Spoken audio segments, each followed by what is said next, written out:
सर्व ज्ञानविद्यार्थ्यांचं स्वागत आहे। आणि आज आपला विषय आहे की टेम्पल इकॉनॉमी, मंदिराची अर्थव्यवस्था आहे। आणि याचे monitor doctor Vinayak Deshpande, speaker doctor Vinayak Deshpande VC, Vinay Deshpande speaker हे आहे, मॉनिटर आहे। आणि डॉक्टर मुग्धा देशपांडे तिन्ही व्याख्याता आहे। तरी मी पुढील सूत्र जे आहे डॉक्टर विनायक देशपांडे यांच्या हातात देतो आहे, त्यांनी सुरुवात करावी। ज्ञानविद्या व्याख्यानमालेच्या अंतर्गत मी डॉक्टर विनय देशपांडे आपल्या सर्वांचं हार्दिक स्वागत करतो। ज्ञानविद्याच्या परंपरेप्रमाणे विविध विषयावर विचारमंथनाचं जे आयोजन केलं जातं त्याचा एक भाग म्हणून आज आपल्यासमोर मंदिर अर्थव्यवस्था, टेम्पल इकॉनॉमी या विषयावर प्रसिद्ध अर्थतज्ञ वक्ते आपले विचार मांडणार आहेत।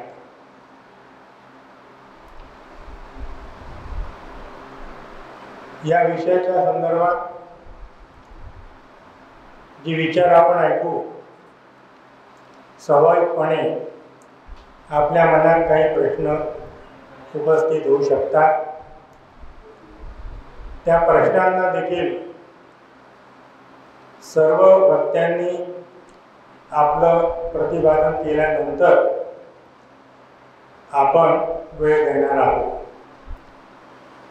संबंध कार्यक्रमामध्ये आपण पहिल्यांदा ऐकून घेऊया।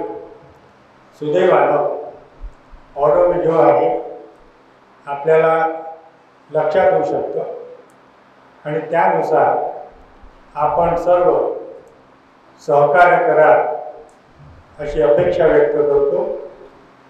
आणि आजच्या या विषयाच्या संदर्भात आजचे जे प्रमुख पहिले वक्ते आहेत, जे आपल्या सर्वांच्या परिचयाचे आहेत, ज्ञानविद्या व्याख्यानमालेला त्यांचं नेहमी मार्गदर्शन लाभलेलं आहे। वर्तमानात GS रायसोनी अमरावती विद्यापीठाचे कुलगुरू आहेत। अर्थशास्त्र, वाणिज्य या विषयामध्ये पारंगत, प्रशासन अशा अनेक क्षेत्रामध्ये आपलं कार्यकर्तृत्व यांनी मार्गदर्शन केलेलं आहे। अशा अर्थतज्ञ डॉक्टर विनायक देशपांडे यांना मी विनंती करतो की त्यांनी आपले विचार मांडावे। डॉक्टर विनायक देशपांडे। नमस्कार। आपल्या आजच्या या कार्यक्रमाचे समन्वयक डॉक्टर विनय देशपांडे, सहवक्त्या डॉक्टर सौ मुग्धा देशपांडे, ज्यांच्या अथक प्रयत्नाने 1969 पासून या व्याख्यानमालेचे आयोजन सातत्याने करण्यात येतं, ते ज्ञानयोद्धा श्री दिलीप देवधरजी, सर्व उपस्थित मान्यवर, जाणीवपूर्वक विषयाचं शीर्षक टेम्पल इकॉनॉमी असं ठेवल्याचं दिसतं। कारण जर टेम्पल इकॉनॉमिक्स म्हटलं असतं तर कदाचित स्थिती जरा वेगळी झाली असती आणि मंदिराची अर्थव्यवस्था आणि मंदिराचं अर्थशास्त्र या दोन मध्ये मूलभूत फरक आहे आणि तो कसा आहे ते देखील आपण थोडक्यात इथे बघू। अत्यंत महत्त्वाचा आणि भावनिक असा हा विषय आहे आणि भारतातील मंदिर अर्थव्यवस्थेचा जेव्हा आपण अभ्यास करतो तेव्हा मस्जिद, मॉस्क, चर्च, गुरुद्वारा आणि राजकारण याकडे देखील आपल्याला दुर्लक्ष करून चालणार नाही. श्रद्धा, विश्वास आणि अर्थशास्त्र हे दोन मुद्दे एकमेकांशी तसे विसंगत आहेत आणि सध्याच्या काळात राजकीय प्रभाव हा बऱ्याच मोठ्या प्रमाणावर आपल्या मंदिरांवर असल्याचं सातत्याने आपल्याला जाणवत आहे आणि त्यामुळे या विषयाचं महत्त्व हे आपल्या सगळ्यांच्याच दृष्टीने अधिकच वाढलेलं आहे, यात देखील दुमत नाही. पूर्वी जसं राजा, किंग हा मंदिराच्या संपत्तीचं रक्षण करत होता, रक्षणकर्ता होता आणि राजांनी त्या काळामध्ये त्या मंदिराचं पालकत्व देखील स्वीकारलं होतं. सध्याच्या काळात आपल्याला दिसतं की तिरुवनंतपुरम येथील पद्मनाभ मंदिर तसंच एक उत्तम उदाहरण आहे आणि सध्याचे राज्यकर्ते पद्मनाभ दास, श्री मुलम थिरुनल राम वर्मा हे या मंदिराच्या संपत्तीचे विश्वस्त समजतात आणि या मंदिराची संपत्ती ट्रिलियन मध्ये आहे. त्यामुळे भारताच्या संदर्भात श्रद्धा, अर्थशास्त्र आणि राजकारण यात तसा आंतरविरोध आहे आणि अत्यंत गुंतागुंत आणि अस्थिरता या तीन घटकांच्या संदर्भात आपल्याला प्रकर्षाने सातत्याने जाणवते. त्यामुळे मंदिर किंवा मस्जिद हे निव्वळ धार्मिक स्थळ म्हणून नाही तर समाजाची ओळख, त्या संपूर्ण मंदिरांचा इतिहास आणि प्रतिष्ठा याचं मंदिर किंवा चर्च किंवा मस्जिद हे प्रतीक आहे. त्यामुळे शुद्धपणे ते धार्मिक स्थळच राहील किंवा राहिलं आहे याबाबत देखील आपल्याला थोडंसं गांभीर्याने विचार करायचा आहे.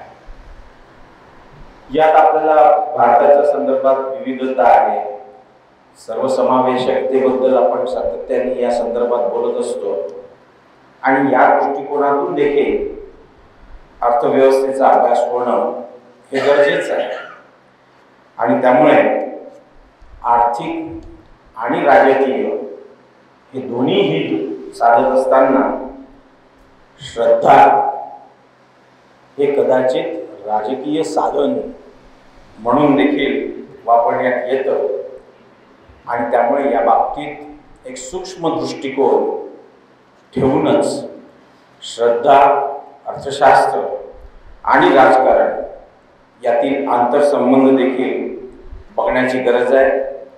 त्याचं विश्लेषण योग्यरित्या करण्याची देखील आवश्यकता निर्माण झाली आहे आणि म्हणून त्या दृष्टीने मी असं मानतो की आजचा आपला विषय अत्यंत महत्त्वाचा आहे.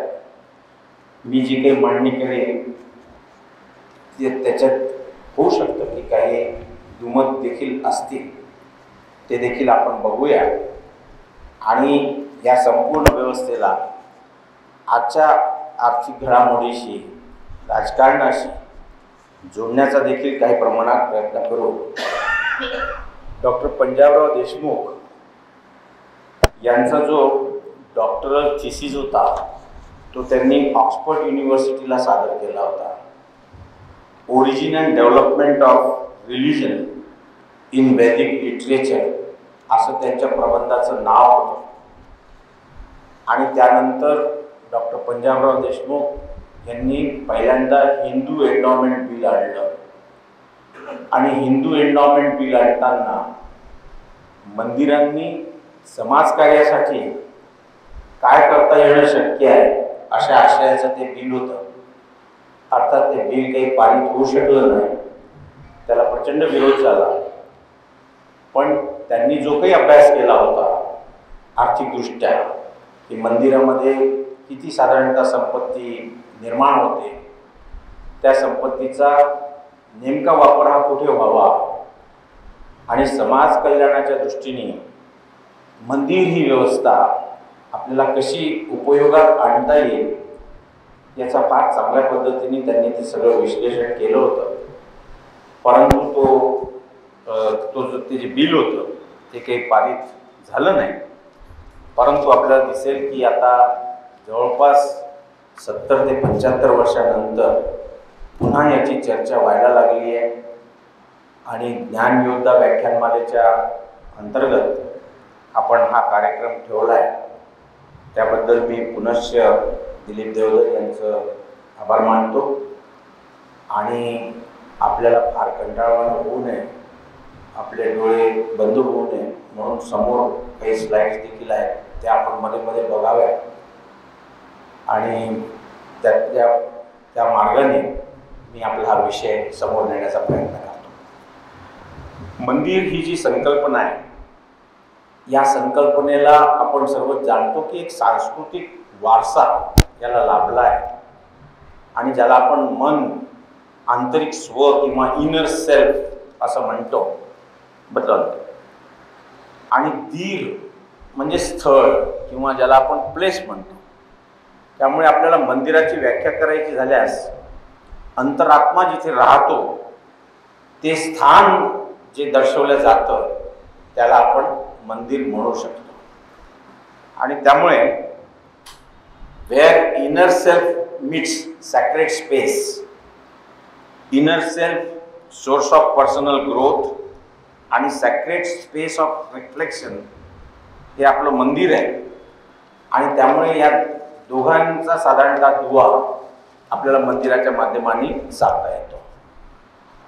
मंदिर संकल्पना जी आहे त्यात मुख्यत्वे करून मंदिरात होणाऱ्या आर्थिक क्रियाकलापांची, म्हणजे ज्या काही ॲक्टिव्हिटीज मंदिराच्या माध्यमाने मंदिराच्या आत मंदिराच्या बाहेर ज्या चालतात त्याची व्युत्पत्ती होते, त्याची काही निर्मिती होते, काही वस्तूंचं देवाणघेवाण होते आणि मंदिराच्या सभोवताल होणारं जे काही आर्थिक व्यवहार होतात त्याच्यात विधी असेल, आचार असतील, फुले असतील, पाकळ्या असतील, पानं असतील, तांदूळ अर्पण करणं असेल आणि याला आपल्याला साधारणतः मंदिराची अर्थव्यवस्था असं संबोधता येईल. त्यामुळे ज्या काही व्यवहार मंदिराच्या आसपास चालतात आणि अर्थशास्त्रात मुख्यत्वे करून एक सामाजिक विज्ञानाचा भाग म्हणून आम्ही उत्पादन वितरण आणि वस्तू सेवांचा उपभोग याचं विश्लेषण साधारणतः करतो. आणि त्यामुळे ते विश्लेषण जे पारंपरिक अर्थशास्त्रामध्ये आहे ते मंदिराच्या व्यवस्थेला कसं लावता येईल याचा देखील थोडा विचार मी केला आहे. नैतिकता, ज्याला आपण एथिकल किंवा मॉरॅलिटी म्हणतो, किंवा नीतिमत्ता, तात्विक आणि आध्यात्मिक मूल्य, या बाबी मात्र अर्थशास्त्राच्या एकंदरीतच अभ्यासात दुर्लक्षित राहतात. आणि त्यामुळे बरेचदा एक प्रकारची शंका अशी निर्माण होते की मंदिराला अर्थशास्त्र कसं लावायचं किंवा त्याला आर्थिक दृष्टिकोनातून कसं बघायचं. त्यामुळे प्रार्थनेच्या स्वरूपात करण्यात येणारं जे समाजकार्य आहे किंवा आध्यात्मिक विकास आहे आणि समाज हा परमेश्वर मानून समाजाची पूजा अर्चा करणं हे प्रत्यक्षरित्या अर्थशास्त्रात येत नाही. आणि म्हणून मंदिराचं अर्थशास्त्र हे कशा पद्धतीने अभ्यासावं याचा देखील आपण थोडक्यात विचार करू. अर्थशास्त्र जे आहे हे श्रुती साहित्य आहे आणि श्रुती साहित्य ते नसून स्मृती साहित्य आहे. म्हणजे आपण वेद, पुराण याला साधारण श्रुती साहित्य मानतो. एकवार ज्या काही गोष्टी ऋषींच्या कानावर आल्या त्या त्यांनी पुढे त्याची मांडणी केली आणि म्हणून त्याला आपण श्रुती साहित्य असं समजतो. आणि श्रुती म्हणजे जे ऐकलं जातं आणि वेदांना सूचित करतं. आणि श्रुतीमधला जो पवित्र मजकूर जो उपलब्ध होतो दैवी उत्पत्तीचा, आणि तो मुळात लेखकही नसतो, म्हणजे कोणी त्याला रायटर असं त्याच्यात प्रामुख्याने दिसत नाही. आणि त्यामुळे स्मृती ग्रंथ हे मानवाच्या बुद्धीचं व्युत्पन्न आहे आणि त्याचं श्रेय लेखकाला दिलं जातं. आणि म्हणून अर्थशास्त्र, समाजशास्त्र किंवा इतर कोणते जे काही शास्त्र आपल्याला सापडतात त्याच्यात आपल्याला साधारणतः रिव्ह्यू ऑफ लिटरेचर दिसतं, आधीच्यांचा झालेला अभ्यास दिसतो, आणि मग आपण त्याच्यात काहीतरी ॲड करत जातो. त्यामुळे स्मृती हा धार्मिक ग्रंथ राहीलच असं नाही. त्यामुळे अर्थशास्त्राचा अभ्यास करताना धार्मिक अभ्यास होतोच असं काही मानण्याचं कारण नाही, कारण तो स्मृतीवर आधारित आहे.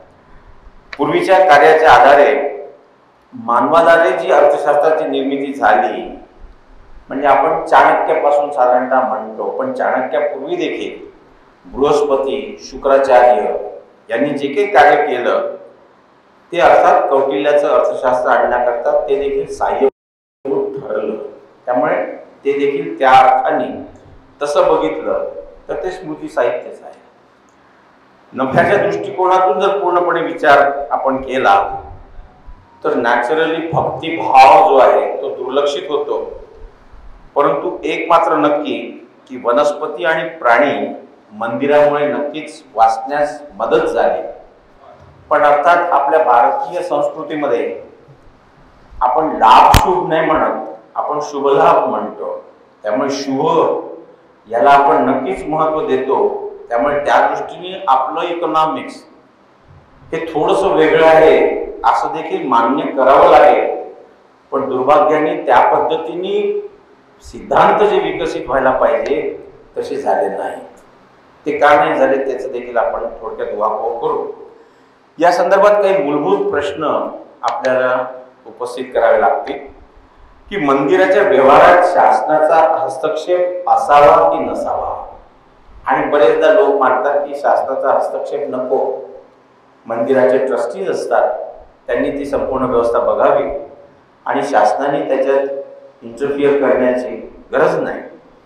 मंदिर आणि पुजारी यांचं जे काही विनियमन होतं ते काम शासनाने करावं का, आणि असा हस्तक्षेप इतर जे धर्म आहे त्याच्या संदर्भात जर होत नसेल तर मग असा भेदभाव करणं कितपत योग्य आहे असे देखील प्रश्न या संदर्भात येतात. आणि शासनाच्या या हस्तक्षेपामुळे मंदिराचं जे कामकाज आहे ते हाताळण्यासाठी अंमलात येणाऱ्या ज्या जुन्या प्रणाली आहेत त्यामध्ये देखील बदल करण्याची कदाचित शक्यता राहील. म्हणजे जसे बाकी ठिकाणी नोकऱ्यांसाठी आपल्याला काही गोष्टी पूर्ण कराव्या लागतात तशी व्यवस्था कदाचित आणावी लागेल एकदा आपण जर रेग्युलेशन बाय द गव्हर्नमेंट म्हटलं तर. आणि एकंदरीतच खाजगीकरण सर्वच क्षेत्रात इतक्या जोमाने सुरू आहे आणि ते सुरू असताना आपल्या मंदिर व्यवस्थापनामध्ये शासनाच्या त्या अखत्यारीत येतं किंवा नाही हा देखील आपल्या पुढे प्रश्न येऊ शकतो. आणि त्यामुळे हिंदू धार्मिक संस्था आणि चॅरिटेबल एंडोमेंट कायदा हा जो 1997 साली पारित झाला त्याची खरोखर आवश्यकता आज आहे का असे देखील प्रश्न निर्माण होत आहेत. आणि त्यामुळे तामिळनाडू सरकारचा हिंदू धार्मिक आणि धर्मादाय विभाग हा राज्यातले जे मंदिर आहे त्याचं प्रशासन व्यवस्थापन हे तामिळनाडू सरकार नियंत्रित करतं. साधारणतः तशीच व्यवस्था कर्नाटकामध्ये देखील आलेली आहे. आता प्रश्न असा उरतो की मंदिराचे जे पैसे आहेत त्या मंदिराच्या पैशाने राज्य चालवायचं का. अर्थात तिथे भरमसाठ पैसा त्याची देवाणघेवाण होत राहते, पण ते नेमकी कसं काढायचं. आणि म्हणून हा विषयच अत्यंत क्लिष्ट आणि गुंतागुंतीचा असा हा विषय आहे. प्रशासनिक आणि धार्मिक विषय यातल्या सीमारेषा नेमकी कशा ठरवायच्या, विधी आचार प्रार्थना यात शासन हस्तक्षेप करणार नाही, परंतु विधी आचार्य आणि प्रार्थना यावर किती खर्च झाला हे शासन ठरवेल असं त्या ऍक्ट मध्ये आहे. पुजाऱ्यांच्या नेमणुकांबाबत शासन निर्णय घेईल. शासनाचे अतिनियंत्रण नको, परंतु शासनाचे पूर्णच अंग काढून घेणं देखील योग्य होणार नाही, असं देखील एक युक्तिवाद आहे. धार्मिक स्थळांचं कामकाज सुरळीत चालावं म्हणून शासनाने देखरेख ठेवणं हे देखील आवश्यक आहे. आणि त्यामुळे देणगीमधनं प्राप्त होणारा पैसा याचा देखील शोध घेण्याची आवश्यकता आहे. बरेचदा आपल्याला दिसतं की देणगीमध्ये जो पैसा दिला जातो त्याचा तसाच कोणता नेमकी सोर्स आहे, कुठून हा पैसा नेमकी येतो आहे याची बरेचदा माहिती नसते, ती ठेवल्या देखील जात नाही. त्यामुळे कर्नाटक सरकारने काय केलं तर 1 कोटीवरील मंदिराचं ज्यांचं महसुली उत्पन्न आहे, म्हणजे ज्यांचा रेव्हेन्यू 1 कोटीच्या वरती आहे, त्यांना 10% कर हा आकारण्यात कर्नाटकामध्ये येतो. आणि 10 लाख ते 1 कोटी महसूल उत्पन्न ज्या मंदिरांना मिळतं त्यांच्यावरचा कर 5%चा अशी व्यवस्था कर्नाटक सरकारने केली आहे. आणि त्यामुळे अशीच व्यवस्था की बाकी ठिकाणी देखील असावी का, हा देखील प्रश्न निर्माण होतो. आता जेव्हा आपण अर्थशास्त्राची याची जोडणी करतो तेव्हा आपसुकच आपल्याला जे नेहमीप्रमाणे माहिती आहे की घर, संस्कार, संसार या चक्रात अडकलेल्या कोणत्याही सामान्य व्यक्तीशी देश, धर्म, साहित्य इत्यादी जे काही विषय आहेत त्याची चर्चा जर करण्याचं ठरवलं तर त्याच्या मुखातून सहज येतं भूल गए राग रंग, भूल गए छकड़ी, 3 चीज याद रही, नून, तेल और लकड़ी. दीनदयाल उपाध्यायजींनी जेव्हा या बाबतीत विचार केला त्यांच्याच पुस्तकातलं हे वाक्य आहे. आणि त्यामुळे त्याची सांगड कशी घालायची, त्यामुळे आजच्या समाजाचं साधारण हे चित्र आहे. आणि त्यामुळे जीवनातले इतर अनेक प्रश्न जे आहेत त्याच्यासमोर प्रमुख प्रश्नाच्या रूपात हे कधीच येत नाही. त्यामुळे या प्रश्नांची सोडवणूक करता करताच त्याची पुरेवाट होऊन जाते. आणि त्यामुळे या सगळ्या बाकीच्या ज्या गोष्टी आहेत ज्या आपण चर्चेला आज घेतल्या आहेत त्या दुर्लक्षित होतात आणि साध्य आणि साधन याबाबतचा विवेक संपुष्टात येतो. त्यामुळे जे साधन आहे त्यालाच साध्य मानलं जातं, पैसा हे साधन आहे हे विसरलं जातं. आणि आपण सर्वच अर्थोत्पादन जीवनाचा आवश्यक आधारच नाही तर संपूर्ण जीवनाचं सारच अर्थोत्पादन झालं आहे. आणि म्हणून मंदिराला मंदिरत्व त्यातल्या त्या प्रतिष्ठित मूर्तीमुळे आहे. आणि म्हणून मूर्तीचा शृंगार, धूपदीप, नैवेद्य, पूजा, अर्चा यामुळे ते दैवत्वामुळे ते आहे. आणि म्हणून आपल्याला तो विषय महत्वाचा वाटतो. पुढे भारतीय अर्थशास्त्र जे आहे, भारतीय अर्थशास्त्र भारतीयांच्या गुंतागुंतीच्या आयुष्यात सामाजिक ऐहिक बाबीबद्दल निर्माण झालेला जो दृष्टिकोन आहे त्याला आपण साधारणतः भारतीय अर्थशास्त्र असं म्हणतो. परंतु भारतीयांच्या आर्थिक प्रेरणा ज्या आहेत त्या विदेशांनी जे अर्थशास्त्र विकसित केलं, परदेशामधल्या लोकांनी, फॉरेन रायटर्सनी, ऑथर्सनी, इकॉनॉमिस्टनी जे अर्थशास्त्र आणलं ते अर्थशास्त्र आणि आपल्या ज्या काही प्रेरणा आहेत त्या वेगळ्या आहेत का हे देखील बघायला लागेल. आणि स्वातंत्र्यानंतर भारतीय अर्थशास्त्रावरील पाठ्यपुस्तकांचं जे रूपांतर आहे ते अर्थव्यवस्थेमध्ये झालं. त्यामुळे मंदिराची अर्थव्यवस्था आपण जेव्हा म्हणतो तेव्हा मंदिराचं अर्थशास्त्रच राहील असं देखील मानण्याचं गरज नाही. व्यवस्था आहे पण अर्थशास्त्र नाही. शास्त्र म्हटलं की त्याचा एक सिद्धांत आहे. सो वी कन्सिडर की थिअरी ही व्यवहारामध्ये रूपांतरित होते. Theory gets converted into practice, practice becomes policy. त्यामुळे आर्थिक धोरण आणताना त्याला जे काही पार्श्वभूमी आहे ती सिद्धांताची आहे. त्यामुळे सिद्धांत मुळात याचा कसं विकसित करायचं हे खरं आजच्या अभ्यासकांपुढे आव्हान आहे. आणि त्यामुळे जे पुस्तकं आहेत भारतीय अर्थव्यवस्थेवरील त्याच्यात आकडेवारी आली, ठळक वैशिष्ट्य अर्थव्यवस्थेची मांडल्या गेली. पण भारतीय अर्थव्यवस्थेवरील जे काही पुस्तक आहेत त्याच्यात सैद्धांतिक विवेचन कुठेही तशा पद्धतीचं नाही. आणि त्यामुळे विश्लेषणात्मक अर्थशास्त्रावरील जे सिद्धांत आहेत ते विद्यार्थ्यांना वेगळे शिकवले जातात. म्हणजे आम्ही जसं मायक्रो इकॉनॉमिक्स, मॅक्रो इकॉनॉमिक्स आणि इंडियन इकॉनॉमी आणि हे वेगवेगळे आहेत आणि त्यामुळे बरेचदा विद्यार्थ्यांची गल्लत अशी होते की आपण जे अर्थशास्त्र शिकतो त्याचा खरोखर व्यावहारिक उपयोग किती होतो, कारण त्या दृष्टीने सांगड घालणारे आणि त्या दृष्टीने विश्लेषण करणारे हे फार कमी आहेत आणि त्यामुळे विश्लेषणात्मक अर्थशास्त्र जे अनालिटिकल आहे ते आणि अनुभवावर आधारित असलेलं अर्थशास्त्र यामध्ये तसाच कुठलाच संबंध राहत नाही आणि म्हणून असा भास निर्माण होतो की आपण जे अर्थशास्त्र शिकतोय त्याचा खरोखर संबंध आहे किंवा नाही। या दृष्टीने जे.के. मेहता यांनी प्रथम प्रयत्न केला आणि त्यामुळे जे.के. मेहता आणि भारतीय अर्थशास्त्र हे थोडंसं महत्त्वाचं याकरता आहे कारण जे.के. मेहतांनी अनालिसिस करताना असं बघितलं की आपण अर्थशास्त्रामध्ये म्हणतो की समाधान प्राप्त करायचं असेल तर utility is a function of quantities of the commodities consume. JK. Mehta म्हणाले की आमच्याकडे उपास ठेवल्या जातात आणि त्यामुळे समाधान जे मिळतं ते खाऊनच मिळतं असं नाही, तर उपास करून देखील मिळतं। त्यामुळे आमच्या अर्थशास्त्राची मांडणी ही वेगळी व्हावी आणि म्हणून जे.के. मेहतांनी अर्थशास्त्र हे असं विज्ञान आहे की जे मानवीय आचरणाला इच्छारहित अवस्थेमध्ये पोहोचवतं।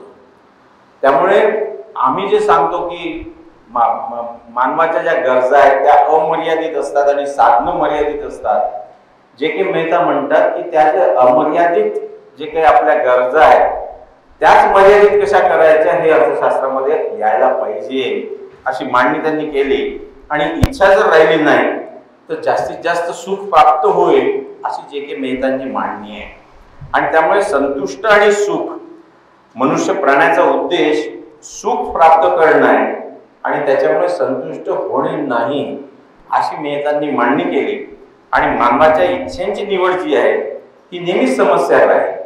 त्यामुळे इच्छा जर कमी असल्या आणि त्या दृष्टीने जर आपली संस्कृती विकसित होत आहे असं आपल्याला जर वाटत असेल तर आपलं अर्थशास्त्र वेगळं असावं आणि त्यामुळे मानवाच्या व्यवहारांचा अभ्यास अर्थशास्त्रात होतो आणि त्यामुळे आपलं जे मानसिक संतुलन आहे ते ढळू न देण्याचा प्रयत्न मनुष्य सातत्याने करत असतो आणि इच्छारहित मानव या संकल्पनेला पुढे जाऊन कुठेही आधार दिसला नाही। त्यामुळे मला नक्की माहिती आहे की अनेक अर्थशास्त्राचे विद्यार्थी असे आहेत की ज्यांनी कदाचित जे.के. मेहताचं बघितलंही नसेल, कारण ते तेवढं पॉप्युलर होऊ शकलं नाही, कारण ज्या पद्धतीने मांडणी झाली ती थोडीशी आपल्या संस्कृतीला धरून आपण ज्या पद्धतीने उपास तापास या गोष्टी करतो समाधान आपल्याला त्यातनं मिळतं असं आपण मानतो, पण ते अर्थशास्त्राच्या सिद्धांतामध्ये ज्या पद्धतीने विदेशी अर्थशास्त्रज्ञांचं आलं तसं दुर्भाग्याने येऊ शकलं नाही आणि म्हणून अर्थशास्त्राला पूर्णतः आदर्श विज्ञान असल्याचं जे.के. मेहताच्या संकल्पने मांडण्यात आलं आणि त्यामुळे इतकी आदर्श व्यवस्था ही सर्वत्र राहीलच आणि सगळेच लोक उपास ठेवून समाधान प्राप्त करतील असं होणं शक्य नाही आणि म्हणून आर्थिक सिद्धांत आणि आर्थिक व्यवस्था या दोन गोष्टी भिन्न झाल्या आहेत आणि म्हणून आज आपला विषय जो आहे तो मंदिराचं व्यवस्था आहे आणि त्याच्यातनं आपल्याला शास्त्र कसं विकसित करता येईल हे बघायचं आहे। या दृष्टीने काही थोडासा विचार केल्यानंतर एक धार्मिक capitalism versus crony capitalism. Crony capitalism म्हणजे अशी कॅपिटॅलिझम अशी भांडवलशाही जी हितसंबंधांवर आधारित आहे, म्हणजे शासन आणि इंडस्ट्रियलिस्ट शासन आणि उद्योजक यांच्यामध्ये जर संगनमत झालं तर त्याला आपण क्रोनी कॅपिटॅलिझम म्हणतो, जो शब्द सातत्याने येतो। त्यामुळे आर्थिक व्यवस्थेमध्ये कुठलं नेमकी धार्मिक कॅपिटॅलिझम की क्रोनी कॅपिटॅलिझम आणि एथिकल प्रॅक्टिसेस सामाजिक जबाबदारी या सर्व गोष्टी धार्मिक कॅपिटॅलिझम मध्ये दिसतात, तर फेवरेटिझम करप्शन हे आपल्याला साधारणतः क्रोनी कॅपिटॅलिझम मध्ये आपल्याला आढळून येतात। मी थोडंसं फास्ट जातो। धार्मिक कॅपिटॅलिझम वर्सेस क्रोनी कॅपिटॅलिझम।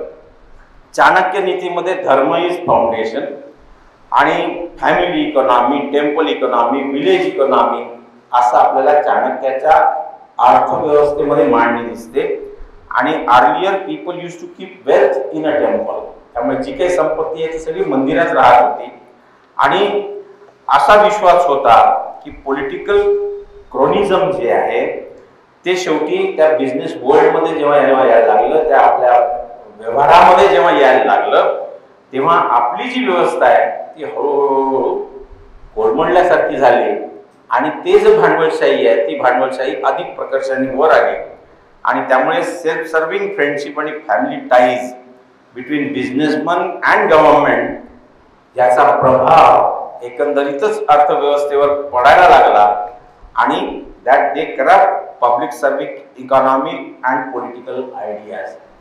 त्यामुळे ती आदर्श व्यवस्था जी आपण अपेक्षा करत होतो की याच्यातनं असं असं डेव्हलप होईल, तसं न होता एक वेगळ्या प्रकारची भांडवलशाही उभारायला लागली आणि त्याच्यातला जो मूळ गाभा आपल्याला अपेक्षित असलेला तो दूर जायला लागला.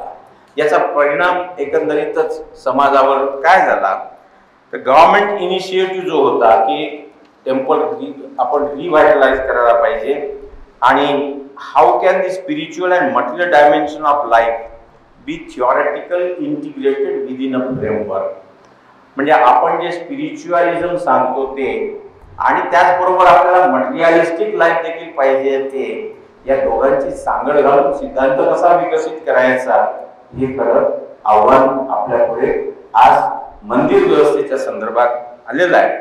आणि त्यामुळे temple in economics in India has become a prominent often controversial subject आणि याच्यावरची जी चर्चा होते त्या चर्चेमध्ये भिन्न भिन्न मतं आपल्याला या संदर्भात दिसतात आणि त्यामुळे आपलं जे स्पिरिच्युअल सेंटर आहे त्याच्यात टेम्पल्स आहेत, चर्चेस आहेत, दर्गाज आहेत आणि ह्या ज्या सगळ्या जागा आहेत त्या फक्त वर्शिप करण्यासाठी किंवा पूजापाती करण्यासाठीच मर्यादित राहिल्या का, तर तशा न राहता त्याचा विस्तार हळूहळू आर्थिक आणि पॉलिटिकल ह्या कार्यासाठी ते व्हायला लागल्या आणि ह्या संस्था ज्या आहेत त्या एकंदरीतच आर्थिक विकासासाठी एक मोठ्या आणि सिग्निफिकंट अतिशय प्रभावी असे इकॉनॉमिक ड्रायव्हर्स म्हणून समोर यायला लागल्या आणि याच्यात डोनेशन्स, ऑफरिंग्स, फीज असे जे वेगवेगळे सण उत्सव होतात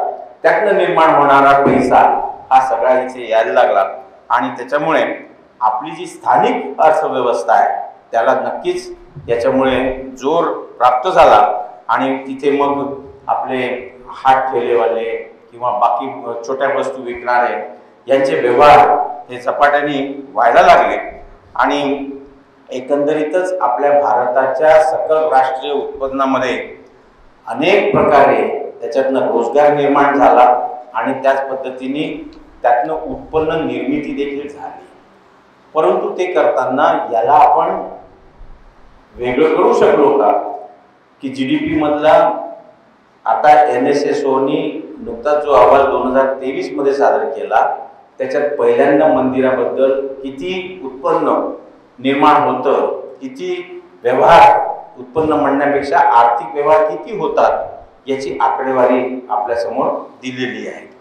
त्यामुळे मंदिर हे फक्त रिलिजियस प्लेस किंवा रिलिजियस जागा अशी न राहता एक instrument for vote bank politics देखील झालेलं आणि त्यामुळे बऱ्याच ज्या आपल्या या संस्था आहेत, रिलिजियस बॉडीज आहेत, त्यांच्याजवळ मोठ्या प्रमाणावर जमिनी आहेत, त्यांच्या प्रॉपर्टीज पण खूप मोठ्या प्रमाणावर आहेत आणि त्यामुळे त्याचा जो राजकीय पैलू आहे तो राजकीय पैलू जर बघितला तर बऱ्याचदा आपल्याला दिसेल की त्याचा प्रभाव देखील मंदिरावर आहे आणि मंदिराचा प्रभाव राजकारणावर आहे हे आपल्याला सातत्याने दिसतं आणि म्हणून त्या पद्धतीने व्होट बँक पॉलिटिक्स हे देखील यासारख्या संस्थांमध्ये मोठ्या प्रमाणावर होतं हे देखील मान्य करावं लागेल.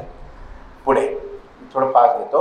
मंदिर instrument for vote bank politics याच्यात इलेक्टोरल बेस आहे, मोबिलायझिंग सपोर्ट आहे, कारण सोशल सिस्टीम देखील मंदिराच्या अवतीभोवती आहे आणि त्यामुळे पॉलिटिकल लँडस्केप त्याच्याप्रमाणे ठरत जातो आणि वोटर्सची जी बिहेवियर आहे, मतदारांची जी वर्तणूक आहे त्याच्यावर देखील प्रभाव या मंदिराच्या माध्यमाने होतो हे देखील मान्य करावं लागेल. इंटिग्रेटेड फिनॉमिना और डिवायडिंग सिंड्रोम याच्यात आपल्याला असं दिसतं आणि त्याच्यावर मी थोडंसं भाष्य जास्त करेन की हे करताना इंटिग्रेशन कुठे होतं, सर्वसमावेशकता कुठे येते आणि कुठे दुफळी निर्माण होते पुढे.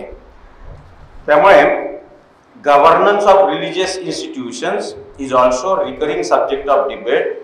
आणि गव्हर्नमेंटचा कंट्रोल हवा की नवा, मगाशी जे आपण प्रश्न उपस्थित केले, हे जे हस्तक्षेप आहे त्याच्यामुळे एक वेगळ्या प्रकारची चर्चा व्हायला लागली की आपण रिलिजियस फ्रीडम ज्याला आपण म्हणतो, धार्मिक स्वातंत्र्य आणि त्याची अकाउंटेबिलिटी, जबाबदारी आणि पॉलिटिकल इंटरफिअरन्स, ह्या सगळ्यामध्ये संतुलन कसं साधायचं हे खरं आव्हान या अर्थव्यवस्थेच्या संदर्भात उपस्थित झालं.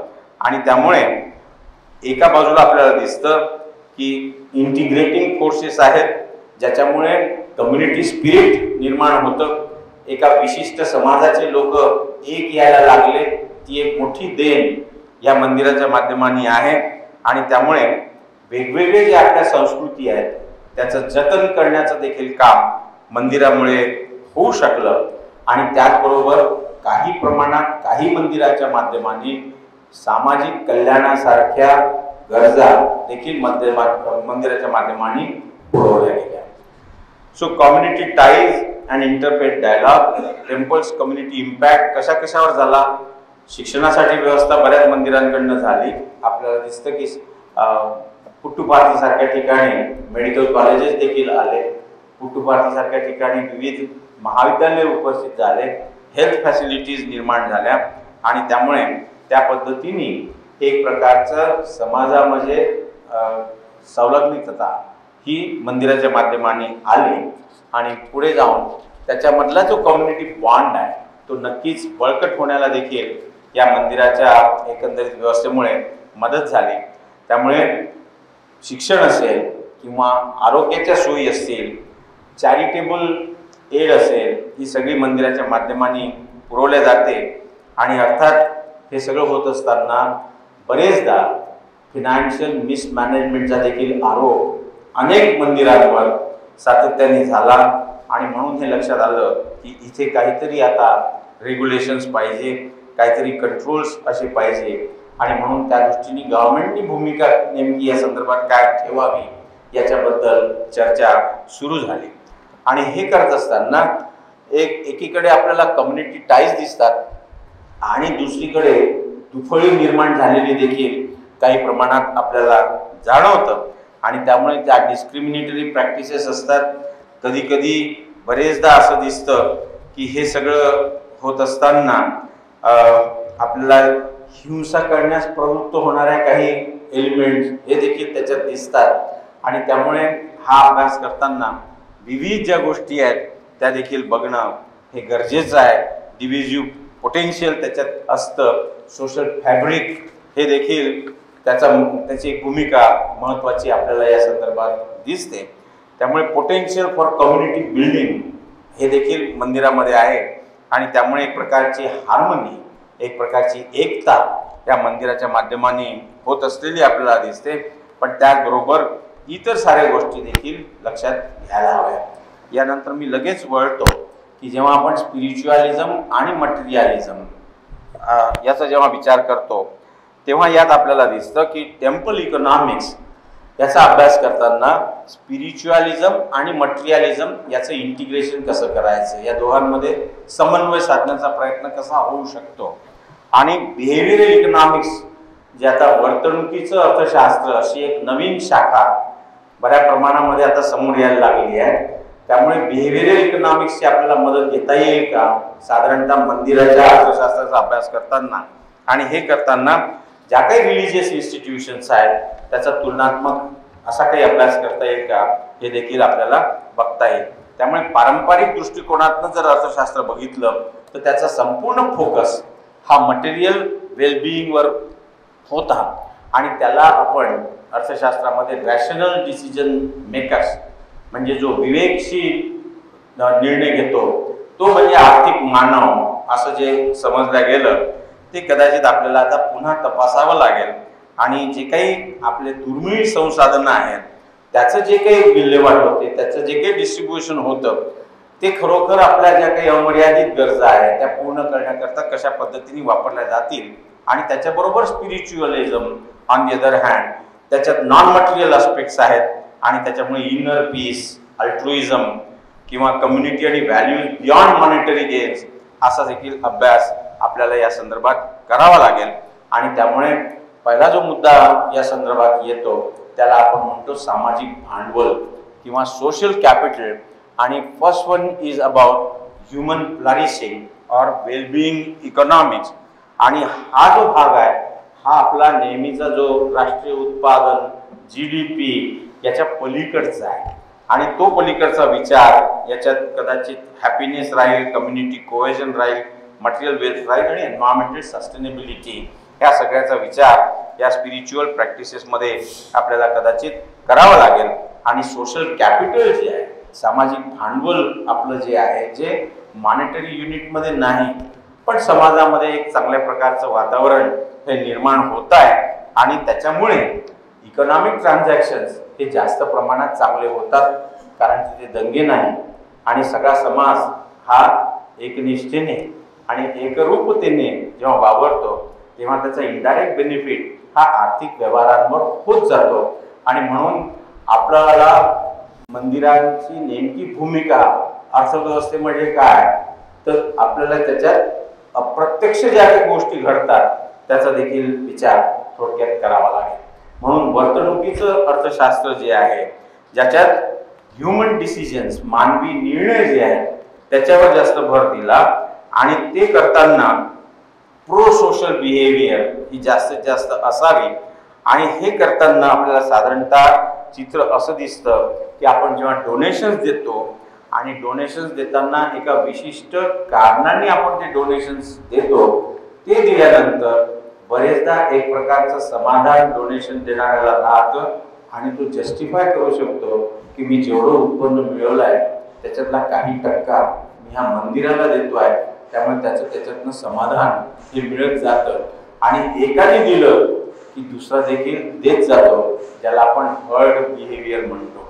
म्हणजे कळत जसं जातं तसं एक प्रकारचं आपल्याला व्यवस्था त्याच्यात दिसते. म्हणून मी थोडक्यात त्याच्यात लिहिलं की स्पिरिच्युअलिझम जस्टिफाईज युअर मटेरियल गेन्स.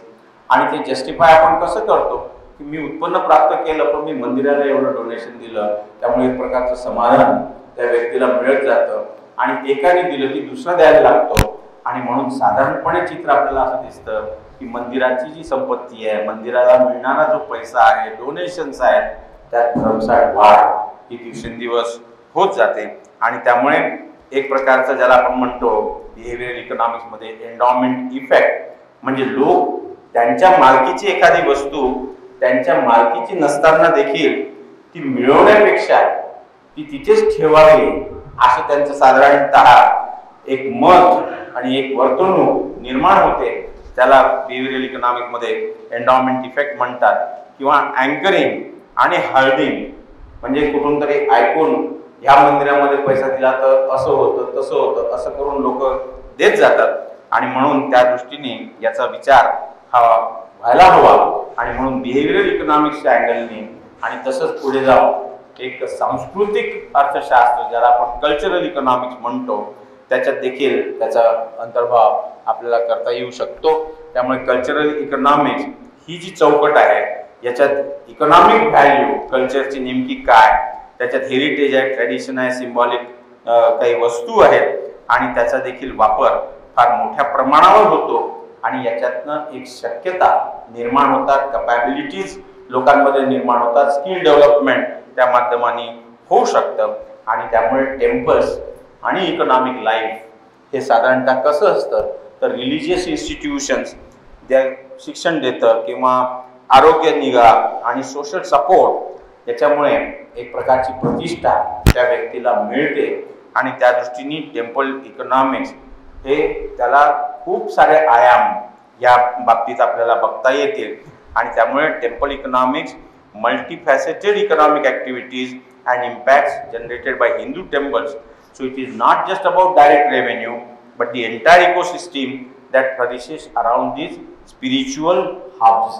त्यामुळे इनडायरेक्ट बेनिफिट त्याचे जे आहेत, कदाचित त्याला शांती मिळाली तर तो प्रोडक्टिव्हिटी जास्त वाढवू शकेल.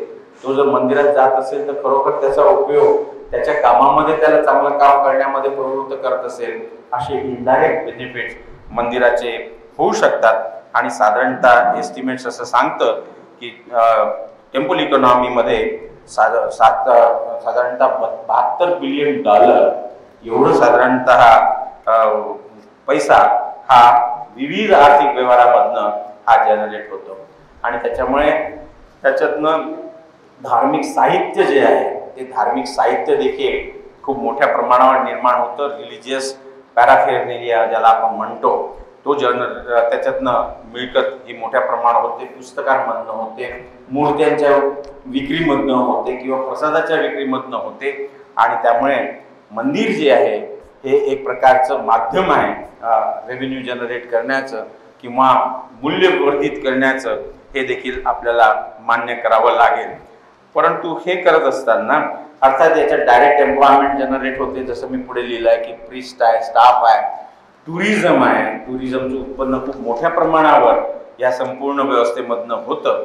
आणि त्यामुळे एक प्रकारचं आपलं जे काही सांस्कृतिक हेरिटेज आहे, कल्चरल हेरिटेज आहे, ते टिकवण्याला मंदिरांनी नक्कीच मोठ्या प्रमाणावर मदत केली आहे, हे देखील आपल्याला मान्य करावं लागेल. त्याच्यात म्युझिक आहे, डान्स आहे, टेक्स्टाईल विविंग आहे, खूप वेगवेगळ्या पद्धतीचे आर्टिस्टिक कलाकुसर आपल्याला मंदिरामध्ये दिसते.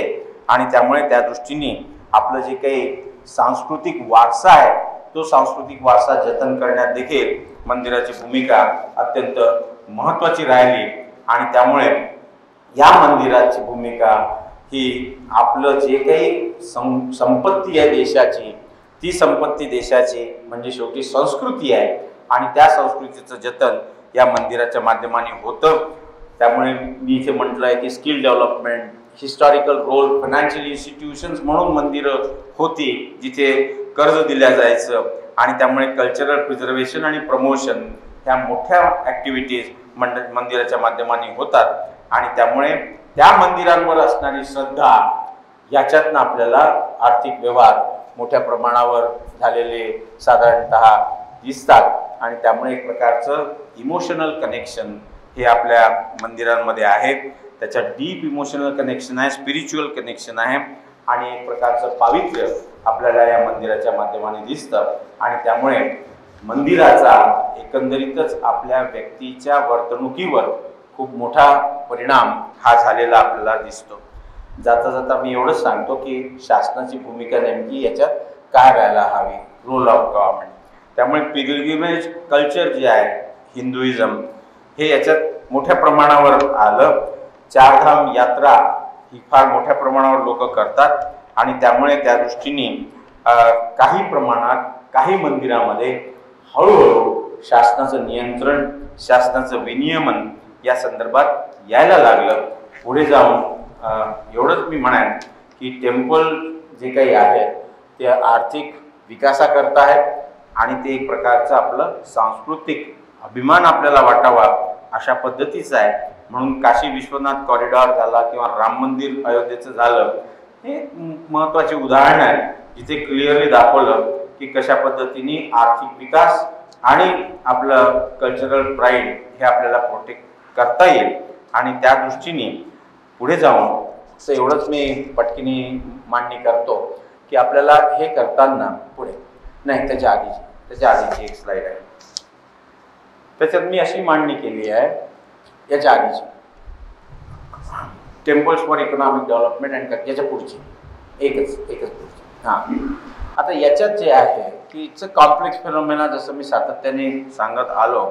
आणि पुढे जाऊन आपल्याला हे बघायला लागेल की मंदिरांनीच ही सगळी भूमिका वठवली की इतर जे काही आहे त्याचा देखील अभ्यास होणं या संदर्भात कदाचित अधिक गरजेचं राहील. आणि म्हणून आपल्याला दिसतं की चर्चेसच्या माध्यमाने मोठ्या प्रमाणावर शैक्षणिक व्यवस्था निर्माण झाली. आपल्याकडे देखील अनेक शैक्षणिक संस्था या चर्चेसच्या माध्यमाने आल्या.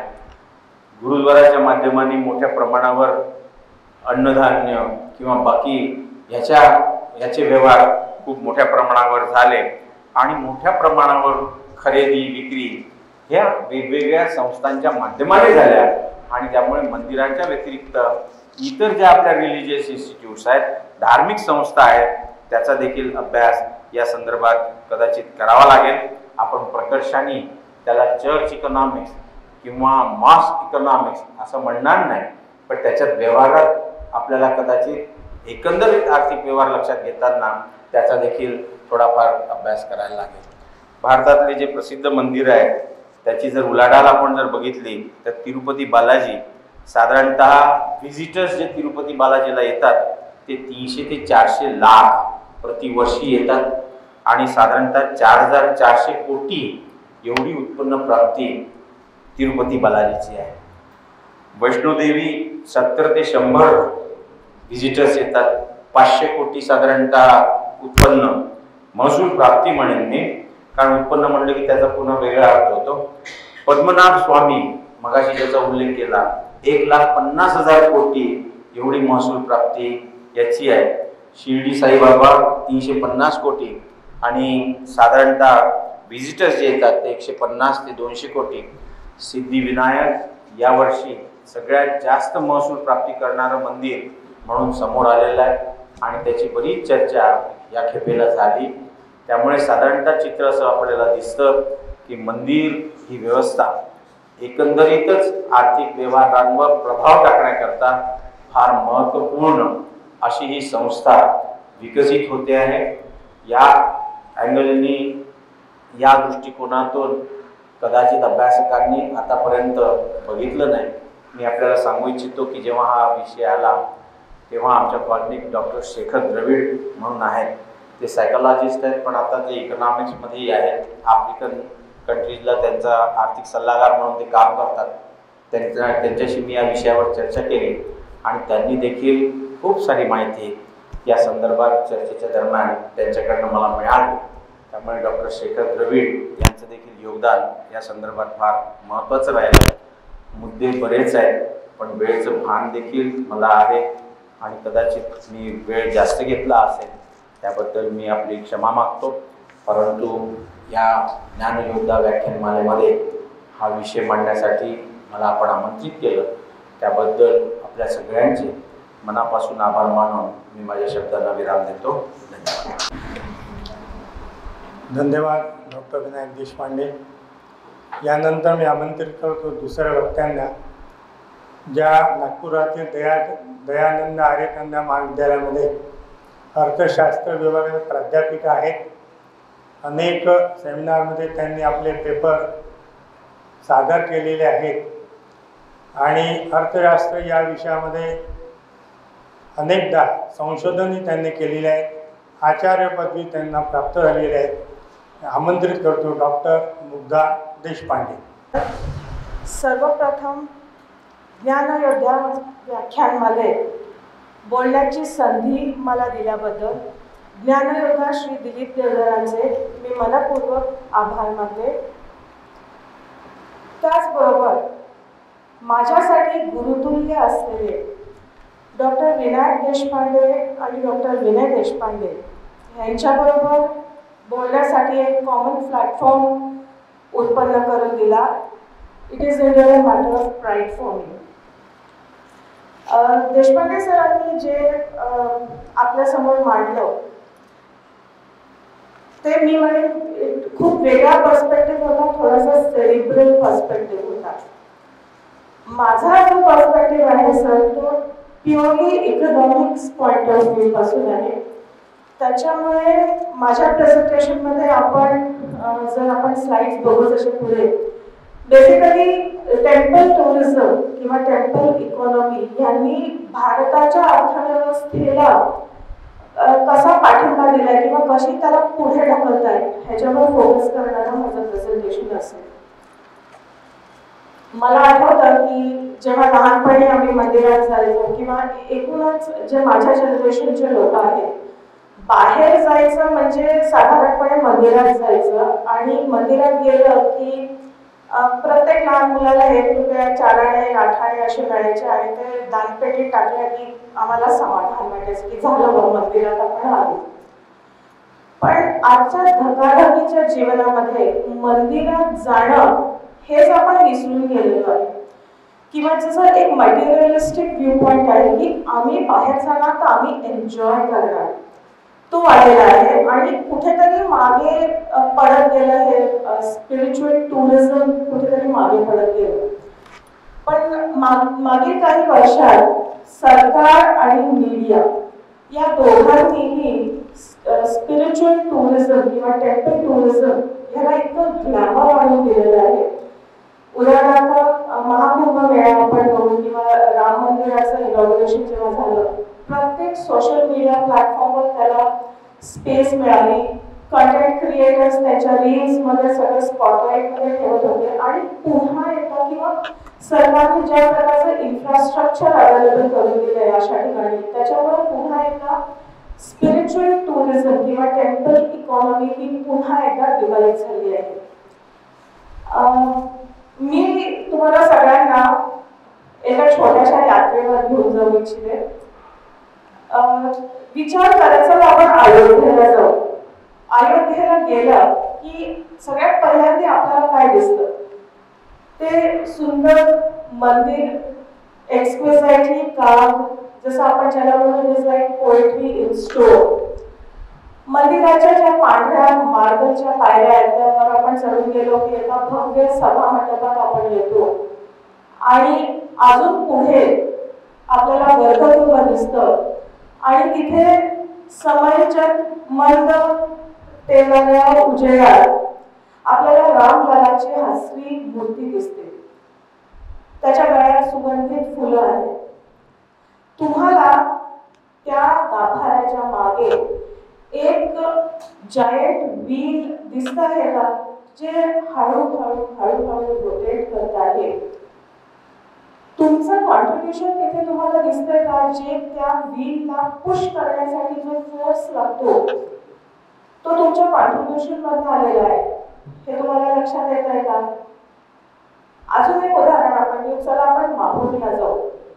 माहूरला जेव्हा आपण जातो तेव्हा आईच्या दर्शनाला आपण रिकाम्या हाताने नाही जात, आपण काहीतरी प्रसाद घेऊन जातो.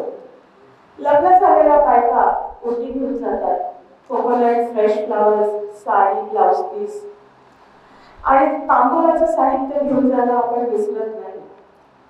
मंदिरातनं आपण बाहेर आलो दर्शन घेऊ की मग काय होतं, जे दोन्ही बाजूला जे स्ट्रीट शॉप्स आहेत किंवा त्या पायऱ्यांवरची असंख्य लाईनीने दुकाने आहेत, तिथून काहीतरी घेतल्याशिवाय आपण घरी येत नाही. तर इंडियामध्ये, भारतामध्ये टेम्पल्स जे आहेत, मंदिरं, they are not just moving hearts, they are moving markets. आणि भारतामध्ये टेम्पल इकॉनॉमिक्स किंवा टेम्पल इकॉनॉमी ही खूप प्राचीन आहे. पूर्वीच्या काळी जेव्हा राजे होते ते टेम्पल्सला, मंदिरांना पेट्रोनाइज करायचे, मोठ्या मोठ्या जमिनी त्यांना दारात द्यायचे. आणि या मंदिरांची पूर्ण व्यवस्था केवळ त्या लँड्स, जी जमिनी दिलेली असतात त्याचे लँड ओनर्स किंवा लँड लॉर्ड्स असल्यासारखे मंदिरं होती. जे फार्मर्स, लोकल फार्मर्स, टेनंट्स आहेत ते ह्या जमिनीला कल्टिवेट करायचे आणि त्याचं जे प्रोड्यूस असायचं ते पूर्णतः मंदिरासाठी वापरलं जायचं. मंदिरासाठी म्हणजे काय, जे अन्नछत्र चालतं किंवा मंदिरातली जी पूजा अर्चा ही सगळी व्यवस्था असते, या सगळ्या कार्यांसाठी ते प्रोड्यूस वापरलं जायचं. आपण जर 11व्या शतकातल्या बृहदीश्वर मंदिर जे तंजावूरमध्ये आहे त्याचा विचार केला तर असं म्हटलं जातं की या मंदिराकडे हजारो गावच्या गावं होते आणि मंदिराचं संपूर्ण काम फक्त ऍग्रिकल्चरल इन्कमवर चालायचं. आता त्याच्याच कंटिन्युएशन मध्ये फायनान्शियल इन्स्टिट्यूशन म्हणजे जे बँकेसारखं काम त्या काळी मंदिरं करायचे. राजे आणि मोठे मोठे जे व्यापारी होते ते त्याचं सोनं, संपत्ती सगळं सेफ किपिंग साठी मंदिरांकडे द्यायचे. आणि इतकंच नाही, आंध्र प्रदेश आणि तामिळनाडूमध्ये जे इन्स्क्रिप्शन सापडले आहेत त्याच्यातनं हे कळलेलं आहे की मंदिरं लोन सुद्धा द्यायची. त्याच्यामुळे बँकेसारखं फायनान्शियल इन्स्टिट्यूशन सारखं काम मंदिर त्याही काळात करत होते. एम्प्लॉयमेंट जनरेशन हे का मंदिराचं काम होतंच. पूर्वी आपण जर विचार केला की पूर्वीच्या काळी काय एम्प्लॉयमेंट जनरेट करत असतील तर सगळ्यात पहिले प्रीस्ट, पुजारी, त्याच्यानंतर dancers, musicians, literature, artisans, weavers, sculptors, metal workers, stone carvers हे सगळे मंदिरांसाठी काम करत होते. जे स्टोन कार्वर्स आणि मेटल वर्कर्स जे गिल्ड्स आहेत ते पूर्णतः मंदिराच्या प्रोजेक्ट्सवर काम करायचे. त्याच्या व्यतिरिक्त जे टेम्पल टाउन्स आहेत, खूप जुनी अशी शहर आहेत जशी काशी झालं किंवा मदुराई झालं, पुरी झालं, ही शहरं केवळ आणि केवळ टेम्पल बेस्ड इकॉनॉमीवर पुढे आली किंवा जी इकॉनॉमिक ऍक्टिव्हिटी तिथे इतक्या प्रमाणात होती. मंदिर म्हटलं की बाहेर बाजार आला, मग तो आजचा काळ असो किंवा पूर्वीचा काळ असो, आणि बाजार आला की पूर्ण अर्थव्यवस्थेला उलाढाल देणारी सगळी कामं त्या बाजारात होत होती. बाईंग, सेलिंग, त्याच्यामुळे डिमांड आहे म्हणून प्रोडक्शन आहे म्हणून एम्प्लॉयमेंट. मी माझ्या विद्यार्थ्यांना नेहमी शिकवते की इकॉनॉमी कशी आहे तर जसं पूर्वीच्या काळी घड्याळं असायची त्याच्यात अशी चाकं होती. म्हणजे मला आठवतं माझ्या आजोबाच्या घरी मी बघितलं, एक चाक त्याच्यात दुसरं चाक फसलेलं, त्याच्यात तिसरं चाक फसलेलं, कुठलंही एक चाक हलवलं की सगळी चाकं हलतात. तसं प्रत्येक चाक म्हणजे इकॉनॉमीचा एक सेक्टर, आणि तुम्ही एके ठिकाणी इन्व्हेस्टमेंट इनपुट केलं की त्याचा इफेक्ट हा पूर्ण इकॉनॉमीवर येणार आणि ती पूर्ण इकॉनॉमी रोटेट होणार. तर हे काम मंदिरं पूर्वीच्या काळी सुद्धा करत होते. त्याचसोबत आपलं जे कल्चर आहे, ट्रेडिशन आहे, त्याला प्रिझर्व करायचं काम सुद्धा मंदिरं पुरातन काळापासून करतात आहे. मग आज आपण त्याची एवढी दखल का घेतोय जर हे काम पूर्वीपासून चालत आलेलं आहे? मग आजच असं काय झालंय की आपण त्याची एवढी दखल घेतोय?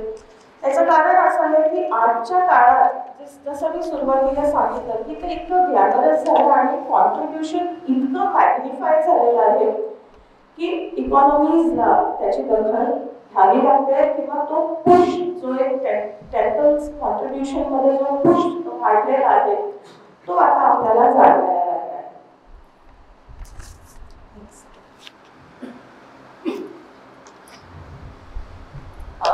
आता आज आपण मंदिरं काय आहे असं जर विचार केला तर मी म्हणेन की they are pillars of sustainable development fuelling India's economic pulse.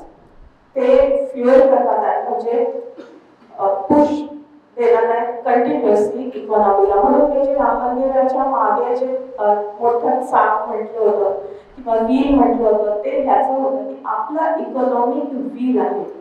आता आपण हे बघू की तुमचं स्मॉल कॉन्ट्रीब्युशन त्या व्हीलला पुश कसं क्रिएट करतं. आपण ह्याच्यात एम्प्लॉयमेंट जनरेशन होतं एन्शियंट टेम्पल्समध्ये, आजही एम्प्लॉयमेंट जनरेशन आहे. तर हे कोणत्या कोणत्या प्रकारचे एम्प्लॉयमेंट आहे पाहू आपण. Priests to prasad sellers, architects to artisans, flower sellers, shop owners, hotel owners, taxi drivers, transport providers, jewellery आणि हँडीक्राफ्ट्स, हे सगळे एम्प्लॉयमेंट ॲव्हेन्यूज टेम्पल्समुळे ओपन आहे. असं म्हटलं जातं की 60% टुरिझम जे आहे डोमेस्टिक टुरिझम ते स्पिरिच्युअल टुरिझम आहे आणि भारतात 40 करोड पिलग्रिम्स ॲन्युअली ट्रॅव्हल करतात.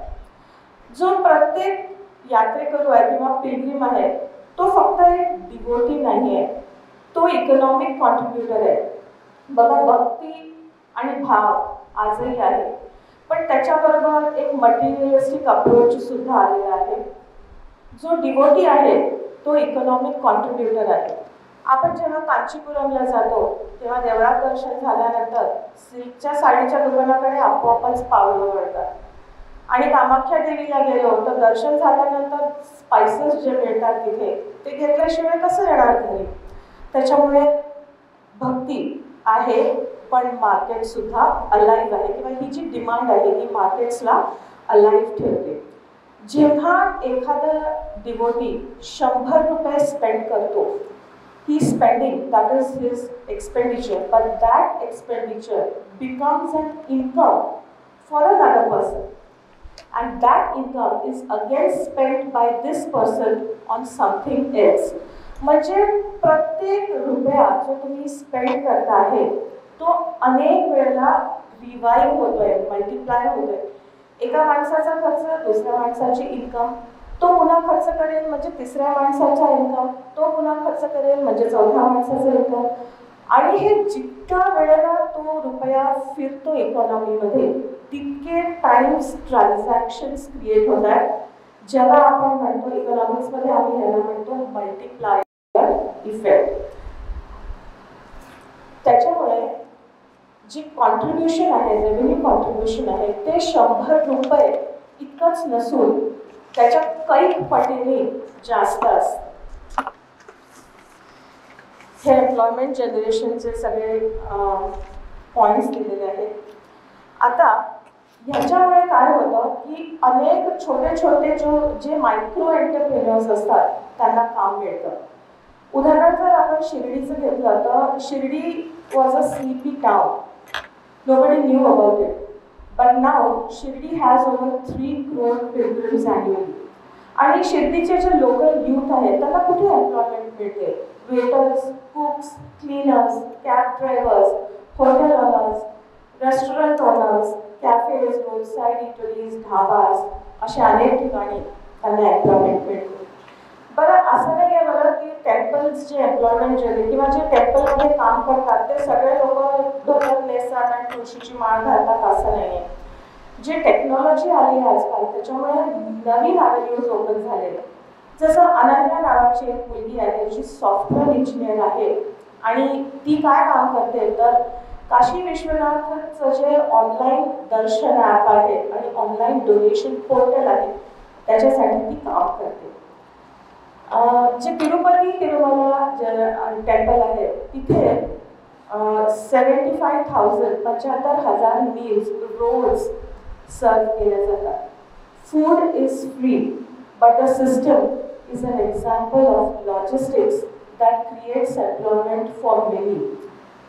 त्याच्यानंतर राम मंदिरचं आपण उदाहरण घेतलं किंवा प्रयागराजमध्ये जो महाकुंभ झाला त्यावेळेला 1 मिलियन टेम्पररी जॉब्स वर क्रिएटेड.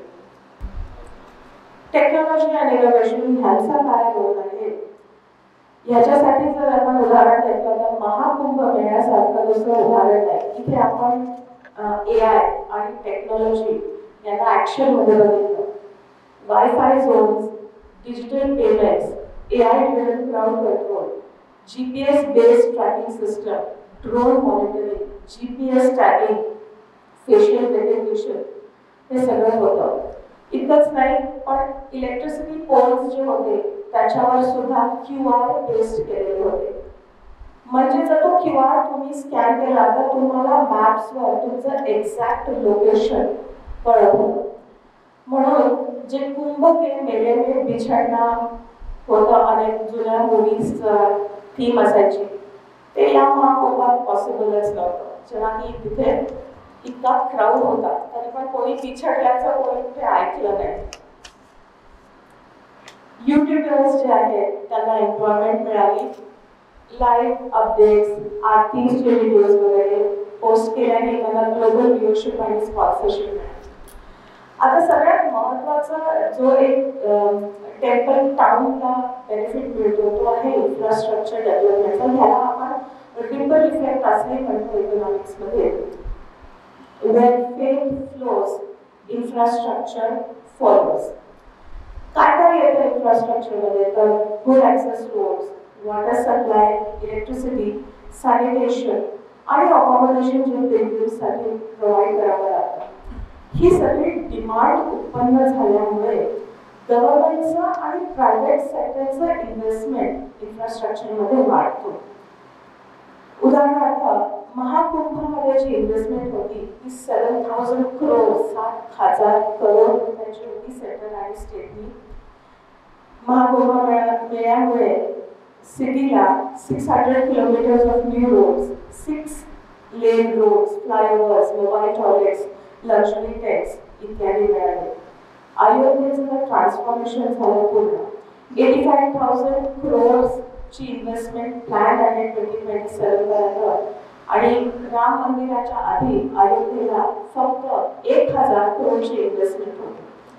अयोध्येमध्ये 20 पेक्षा कमी चांगले हॉटेल्स होते आणि आज 200+ हॉटेल्स अंडर कन्स्ट्रक्शन आहे, ज्याच्यामध्ये ITC आणि ताज साठी मोठी मोठी नावं पण आहेत. जर आपण रिअल एस्टेटचे रेट्स बघितले अयोध्येमध्ये, तर पूर्वीचे रिअल एस्टेटचे रेट्स 300 ते 500 पर स्क्वेअर फूट, 3,000 ते 5,000 पर स्क्वेअर फूट होते. आज ते 10,000 पर स्क्वेअर फूटच्या आसपास पोहोचलेले आहे. अयोध्येला नवीन इंटरनॅशनल एअरपोर्ट मिळाला. पूर्वी अयोध्येत एअरपोर्ट सुद्धा नव्हता, पण महर्षी वाल्मिकी इंटरनॅशनल एअरपोर्ट मिळाला. State of the art up to date railway station मिळालं. नवीन ट्रेन्स इंट्रोड्यूस झालेले आहेत, हायवेज आहेत आणि आज अयोध्या स्मार्ट सिटीच्या लिस्टमध्ये आलेले आहे, जी पूर्वी कधी दूरपर्यंत नव्हती. सिटीला ब्रँडिंग मिळालं, रेकग्निशन मिळालं, ग्लोबल व्हिजिबिलिटी मिळाली. आता आपण बघूया पुढच्या भागाकडे, आणि तो आहे टुरिझम अँड हॉस्पिटॅलिटी. याच्याशिवाय तो होतच नाही. Temples year round tourist destinations आहे. जो मॅसिव्ह इन्फ्लो आहे पिलग्रिम्सचा, तो एका मोठ्या हॉस्पिटॅलिटी इंडस्ट्रीला सुद्धा सस्टेन करतो. जे मिनिस्ट्री ऑफ टुरिझम आहे त्यांच्या मताप्रमाणे टुरिझम सेक्टरमध्ये जी टोटल एम्प्लॉयमेंट आहे त्याच्यातलं 14% एम्प्लॉयमेंट स्पिरिच्युअल टुरिझममुळे आहे. हॉस्पिटॅलिटी इन्फ्रास्ट्रक्चरमध्ये काय काय येतं? फक्त हॉटेल्स आणि गेस्ट हाऊसेस नाही, पण कॅफेज, रेस्टॉरंट्स, सुव्हिनियर शॉप्स, धाबाज, इटरीज हे सगळे येतात. आणि जेव्हा हे सगळं प्रोव्हाइड केलं जातं तेव्हा पुन्हा एकदा मायक्रो, मीडियम आणि स्मॉल स्केल एंटरप्रेन्युअर्सला काम मिळतं. नवीन ॲव्हेन्यूज ओपन झालेत एम्प्लॉयमेंटचे, जसं की ऑनलाईन दर्शन बुकिंग, हेरिटेज वॉक्स, ज्याच्याबद्दल आपण कधी ऐकलेलं नाही, किंवा गायडेड टूर्स, हे सगळे नवीन ॲव्हेन्यूज ओपन झालेले आहेत. तर हॉस्पिटॅलिटी इंडस्ट्री जे सर्व्हिसेस देते त्याच्यामुळे जे राहणारे लोक आहेत पिलग्रिम्स, त्याची तर सोय होतेच, पण इकॉनॉमीला सुद्धा एक पुश. आता आपण येऊ अत्यंत महत्त्वाच्या भागाकडे, आणि तो आहे मार्केटिंग आणि कॉर्पोरेट एंगेजमेंट. जी सुरुवात मी केली त्याच्यात मी म्हटलं होतं की पूर्वीच्या काळी राजे टेम्पल्सला ग्रांट्स द्यायचे, स्पॉन्सर करायचे. आता राजांची जागा घेतली आहे कॉर्पोरेट जायंट्स. जे आपले मोठे मोठे रिलिजियस इव्हेंट्स होतात ते सगळ्या ब्रँड्सला फार आवडतात. आणि माहिती आहे का, कारण तिथे त्यांना रेडीमेड मार्केट मिळतं, पूर्ण प्रॉस्पेक्टिव्ह मार्केट मिळतं. टेम्पल्स स्वतःमध्ये आज एक ब्रँड झालेले आहेत आणि कॉर्पोरेट्स ही ऑपॉर्च्युनिटी सोडत नाही. मोठे मोठे जसं मी फेस्टिवल्स सांगितलं, ह्याच्यामध्ये कॉर्पोरेट्सचा सहभाग आपल्याला दिसतो. आणि जिथे कॉर्पोरेट आलं तिथे त्याचं ॲडव्हर्टाइजमेंट आलं. आणि त्याच्यात काही गैर नाही आहे, कारण हे सगळं करत असताना जर आपण आपली ट्रेडिशन, आपलं जे कल्चर आहे हे प्रिझर्व करतो आहे, तर corporate engagement is not bad. त्याच्यामुळे ही जी व्हॅल्यू चेन आहे, value chain is gaining importance while preserving the traditions of our nation.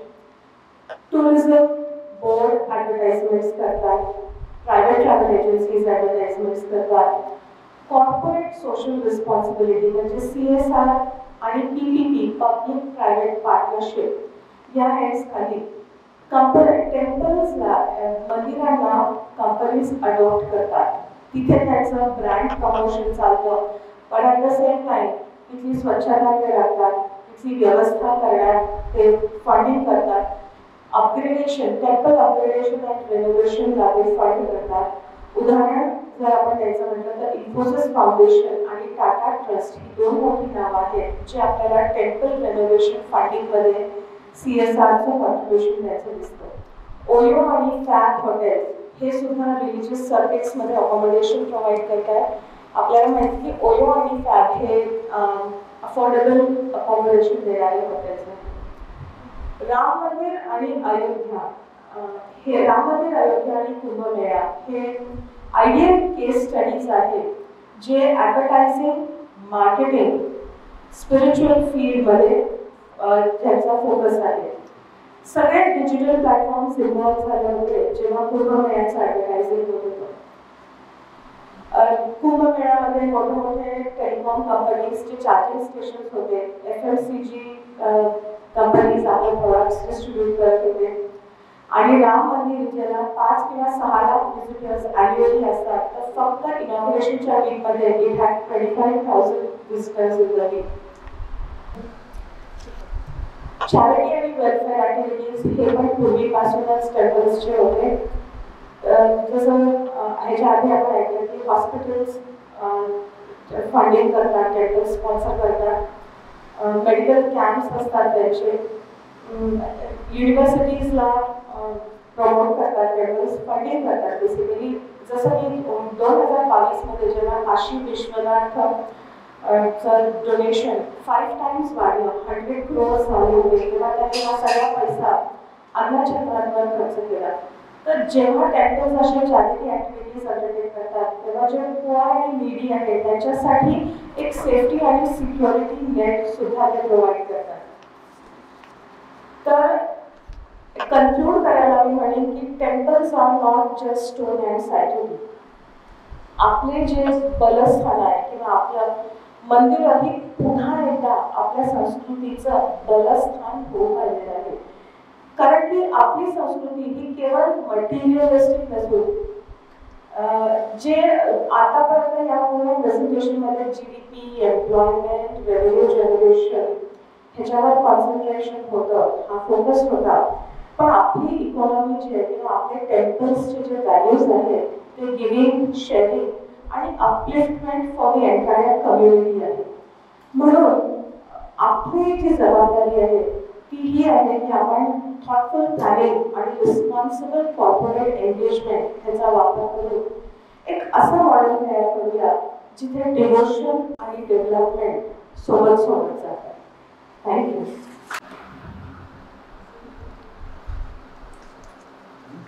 धन्यवाद डॉक्टर मुग्धा देशपांडे मॅडम. आजच्या या व्याख्यानमालेमध्ये माझे मित्र श्री दिलीप देवधर यांनी मला आपले विचार मांडण्याची सोबत एक मॉनिटर म्हणून त्यांची जी पद्धत असते ती भूमिका करण्यासाठी संधी दिली, त्याबद्दल मी सर्वप्रथम त्यांचे आभार मानतो. वास्तविकता मी या व्याख्यानमालेचा एक सदस्यच आहे. बऱ्याच वर्षापासून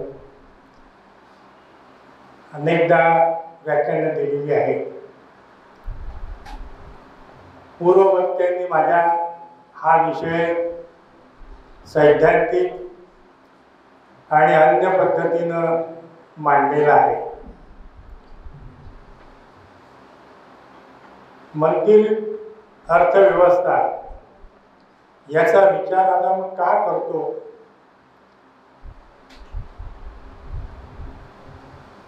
आजच का करतो? तर आम्हाला असं लक्षात येईल की अलीकडे या मंदिराच्या मुळे निर्माण झालेली मार्केट इकॉनॉमी, परंतु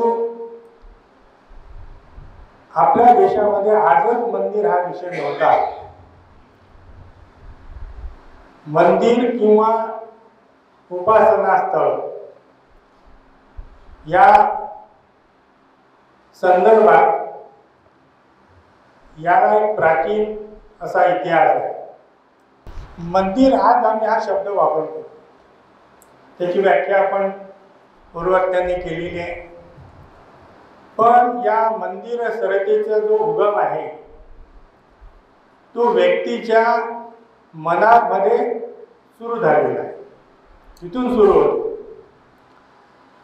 आणि आपण असं बघतो की मंदिर किंवा हा विषय व्यक्ती, कुटुंब, समाज आणि राष्ट्र याला स्पर्श करणार आहे. कारण मन म्हटलं की भावना येतात. मनुष्य जन्माला शरीर घेऊन येत नाही, मन घेऊन येतो, शरीर पुन्हा घेऊन येतो. आणि सुरुवातीपासून यामध्ये भावना आणि जीवन संघर्ष हा त्याच्या जीवनात राहिलेला आहे. श्रद्धा, अनेक प्रकारच्या मर्यादा, यातून त्याला असं कुठेतरी भासलं की आपल्याला असं स्थान पाहिजे, अशी शक्ती आहे की ज्याची आपण उपासना करू शकतो.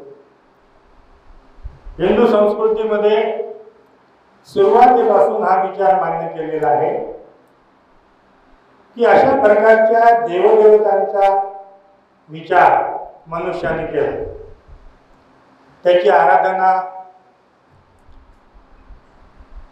त्याचं मानस चिंतन हा करत आलेला आहे. ते व्यक्तिगत लेवलवर होतं प्रामुख्याने.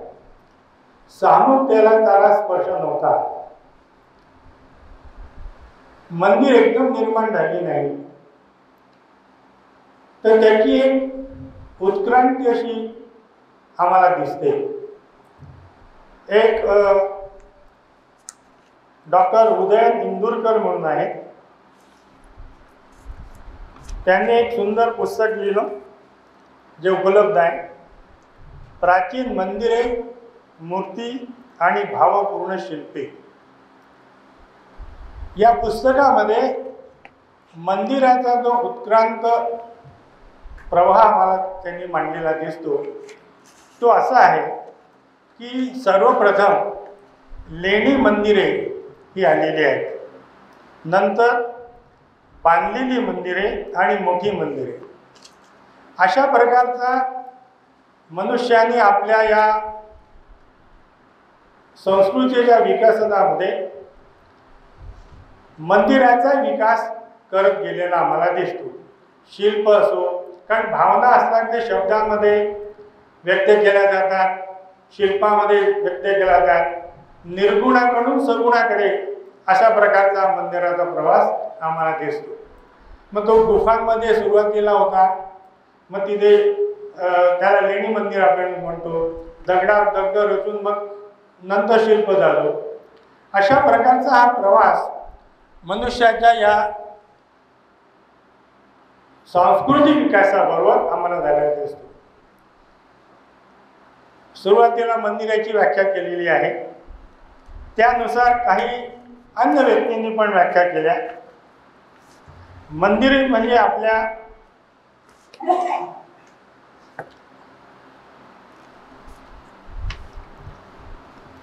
देशाच्या एकतेचे व सांस्कृतिक एकात्मतेचे सर्वात प्रबळ पुरावे म्हणजे हिंदू देवता, मूर्ती आणि प्राचीन मंदिर आहेत, अशी व्याख्या आम्हाला एक दिसते.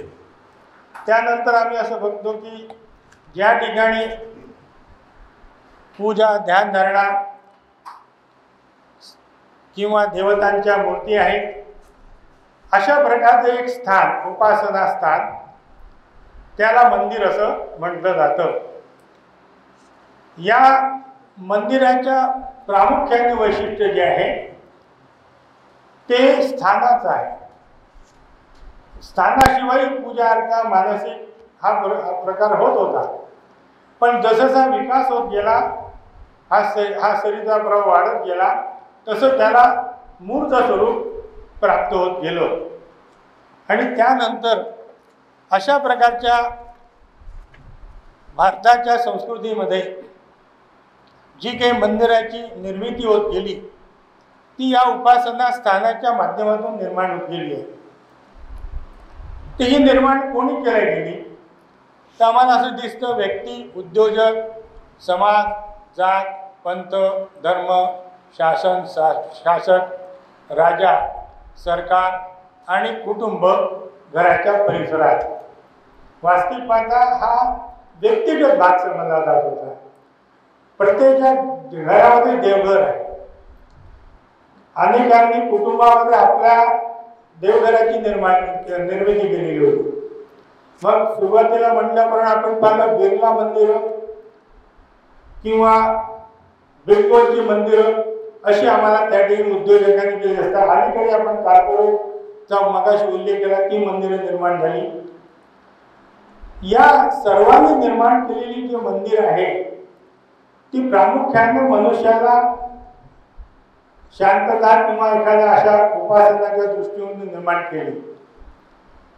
या निर्मितीबरोबरच जसजसं पूर्वी राज्यांनी निर्माण केलेली काही मंदिरं आम्हाला दिसतात, मग राज्यव्यवस्था बदलली, लोकशाही आली, त्यामध्ये आम्हाला राज्यांनी काही मंदिरं विकसित केलेले आम्हाला दिसतात.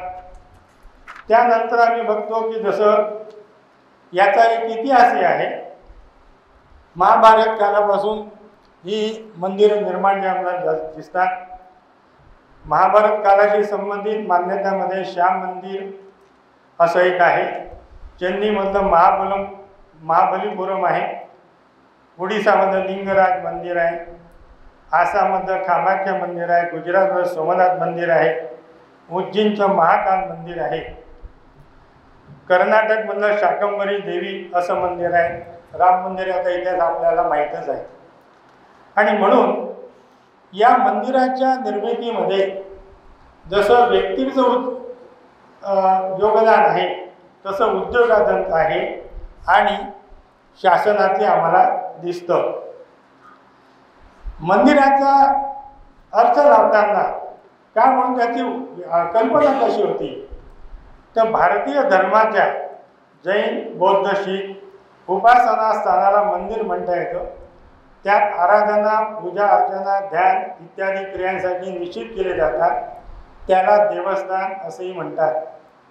देवस्स आलया इति देवालया, देवांचं निवासस्थान. ददाती इति देवा, जो देतो तो देव या भावनेनं त्याप्रती कृतज्ञता व्यक्त करणारी अनेक सूक्ते वेदांमध्ये आढळतात. या अर्थानुसार आतापर्यंत आपण बघितलं की जे निर्माते होते ते पूर्वीचे राजे होते, शासक पण होते. कौटिल्य असे, कौटिल्याच्या अर्थशास्त्रामध्ये उल्लेख होतो देवायतन असा उल्लेख होतो. गुप्त किंवा शृंग असेही काला यांच्या राज्यामध्ये मंदिराची निर्मिती ही होत असे. मंदिर म्हणजे आपल्या आराध्य देवताप्रती ध्यान, आराधना, पूजा अर्चा, चिंतन इत्यादी मूर्तीची स्थापना करून जेथे केले जाते ते मंदिर. मंदिर या शब्दात पावित्र्यता हे व्यवच्छेदक लक्षण आहे. ही पावित्र्यता हा विचार प्रामुख्याने होता. धार्मिक हे त्याचं व्यवच्छेदक लक्षण होतं. म्हणून मंदिर हा शब्द तुमच्या आपल्या जीवनामध्ये केवळ अशा स्थानालाच वापरला जातो असं नाही, तर कधी कधी आरोग्य मंदिर, विद्या मंदिर, मन मंदिर असे याचा आपण उपयोग करतो. मंदिर हे आध्यात्मिक, धार्मिक, सांस्कृतिक आणि सामाजिक एकता याचं एकंदर प्रतीक आहे. हा जो मंदिराचा विषय आहे हा प्रामुख्यानं प्राचीन काळापासून आपल्या देशामध्ये मोठमोठ्या मंदिराची त्या काळात निर्मिती होत होती. इसवी पूर्व काळापासून होती ती, इसवी पहिल्यापासून दुसऱ्यापासून असं ही मंदिरं होत होती. विशेषतः 5व्या ते 13व्या शतकापर्यंत मोठी मंदिरं झाली. विक्रमादित्यच्या काळात उज्जैनचं महाकाल मंदिर निर्माण झालं प्रथम विक्रमादित्य. ही मंदिराचा एक जो विकास होत होता तो प्रामुख्याने त्या काळात समाजाला बांधण्याचा, समाजासाठी म्हणजे शिक्षण, आरोग्य अशा प्रकारच्या दृष्टिकोन होत होता. दुसरा पडला का म्हणजे मार्केट इकॉनॉमी हा विचार त्यावेळेस नसावा आणि म्हणूनच हा जो एक त्या काळात संस्कृतीला पूरक, संस्कृती संवर्धन अशा प्रकारचं मंदिर किंवा त्या उपासना स्थानाची भूमिका राहिली आम्हाला दिसते. परंतु या व्यवस्थेचा, ह्या मानसिकतेवर नंतरच्या मध्या काळामध्ये मोगल काळ, मध्ययुगीन काळ, समाज विरोध यामुळं एक प्रकारचं एक प्रवाह खंडित झाल्यासारखं वाटतं. एक मोठा काळ त्याच्यामध्ये गेला की तो मंदिराशी संबंधित असलेला व्यक्ती, समाज, कुटुंब हा थोडा मागे पडत गेलेला. परंतु त्याच वेळेला याला बांधण्याचं काम जर कोणी केलं असेल तर भक्ती संप्रदायाने केलेलं आम्हाला दिसतं. त्याने मनातला जो सुरुवातीला मी म्हटलं की मन हे महत्वाचं आहे आणि म्हणून मनामध्ये असलेल्या त्या आपल्या आराध्य देवतेचा भाव वेगवेगळ्या पद्धतीनं कायम ठेवला. भजन कीर्तन यात्रा इत्यादी. आणि म्हणून मंदिराची निर्मिती ही त्याही काळात होत होती. असलेल्या मंदिराचं संरक्षण करण्याचे प्रकार त्यामध्ये होत होते. शिवकार्यामध्ये आम्हाला दिसतं की रामदास स्वामींनी 11 मारुतीची स्थापना संबंध भारताभर केली. आणि म्हणून या भक्ती मार्गाच्या सहाय्याने देखील मंदिराची जी चळवळ आहे ही चळवळ सातत्य ठेवणं झालेली आम्हाला दिसते. परंतु त्यावेळी मंदिराचा असा कोणत्याही प्रकारचा विचार नव्हता. प्रामुख्यानं दर्शन घेणं, आपल्या मनोकामना करणं, साधनं नव्हती, कोणत्याही प्रकारचं इन्फ्रास्ट्रक्चर नव्हतं. तुम्ही जर मंदिराचा अभ्यास केला असेल तर मंदिर उंच उंच पहाडावर आहेत, उंच टेकड्यावर आहेत, तरी लोक त्या काळात यात्रा करीत असे, तीर्थयात्रा म्हणत असे. जे संशोधक येत होते परदेशातले ते देखील याचा विचार यात्रेकरून करत होते. हा सर्व काळ या काळापर्यंत होता. पण जसजसं नंतर या भक्ती संप्रदायाच्या माध्यमातून ही सर्व पुढे होत गेली आणि मग भारताच्या संदर्भात जर आपण विचार केला तर आम्हाला असं दिसतं की नंतरच्या काळामध्ये भारतामध्ये पुन्हा याचं पुनरुत्थान करण्याचा प्रयत्न आम्हाला झालेला दिसतो. आणि यानंतर मग या मंदिर किंवा या उपासना स्थळाकडे बघण्याचा जो दृष्टिकोन आहे तो हळूहळू बदलत गेला मला दिसतो. मंदिराचे प्रकार आपण भारताचा संदर्भ विचार केला तर प्राचीन मंदिर आहेत, खाजगी आहेत, सार्वजनिक आहेत, केंद्र राज्य आहे. पण काही असे म्हणतात की दुर्लक्षित काही मंदिर आहेत, काही श्रीमंत मंदिर आहेत, काही गरीब मंदिर आहे, असे काही वर्गीकरण केलं जातं. किंवा न्यास मग अशा मंदिर ज्या व्यवस्था आहेत त्यावर नियंत्रण कोणाचं असतं तर खाजगी न्यास 2 प्रकारचे, रिलिजियस ट्रस्ट आणि पब्लिक ट्रस्ट, आणि केंद्र आणि राज्य यांचं नियंत्रण असतं. कारण अर्थव्यवस्था जी आपण बघतो त्यामुळे या मुद्द्यांचा आम्हाला विचार करावा लागतो. निर्माता कोण, मालकी कोण, त्याचे व्यवहार कोणते, त्यावर नियंत्रण कोणचं आहे. कारण ते सर्व मनुष्याच्या भावनेशी, मनुष्यांनी दिलेल्या पैशाशी संबंधित असतं. आणि म्हणून अर्थव्यवस्थेचा विचार करण्यापूर्वी आपल्याला याचा विचार करावा लागतो की मालकी कोण, निर्माते कोण, नियंत्रण कोण, असा विचार आपण करून पुढे जातो. मंदिराचं जे सर्वात महत्त्वाचं आयाम जो आहे तो सामाजिक आहे. सुरुवातीला व्यक्तींनी राजकीय, आर्थिक या दृष्टीकोनातून मांडलेला आहे. पण मंदिर हा मनुष्याच्या मनाशी असल्यामुळे व्यक्तीचं, कुटुंबाचं, समाजाचं हा प्रामुख्याने त्याचा महत्त्वाचा असा आयाम आहे. का असला पाहिजे? कारण त्याच्याकडे मनुष्याची भावना कशी असते.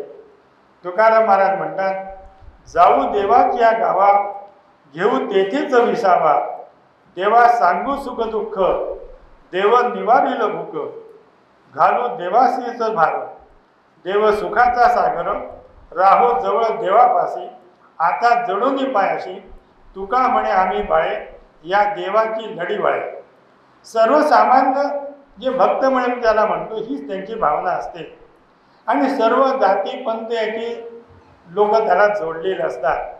पुजारी वर्गापासून तर व्यवस्थापनापर्यंत जी व्यक्ती त्याची जोडली असेल ती आणि या भावनेने त्यामध्ये येत असते. मंदिर ही समाज बांधणीचं माध्यम आहे.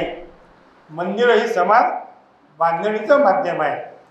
भायाम रथ इति भारतम, भारताच्या संदर्भात असं म्हटलं जातं, भायाम रथम इति भारतम, अर्थात तेजात रमणारा तो भारत असं शब्दशः वर्णन केलं जातं. आणि हे तेज समाजाच्या विविध आयामातून प्रतीत होतं. व्यक्ती, समूह, संस्था, संघटन, शिक्षण, कला, गुण, क्रीडा इत्यादी. यात सर्व तेजाचं जे आश्रयस्थान, उगमस्थान, निवासस्थान, स्फूर्तिस्थान म्हणजेच मंदिर आहे असं आम्हाला लक्षात येतं. आणि म्हणून हे सामाजिक महत्त्व लक्षात घेऊनच आपल्या देशामध्ये आपल्या या सर्व उपासना स्थळाची, मंदिराची रचना विकसित होत गेली, विस्तारित होत गेली आम्हाला दिसते. काही आपण आकडेवारी बघूया. भारतातील प्रमुख राज्य निहाय मंदिरे.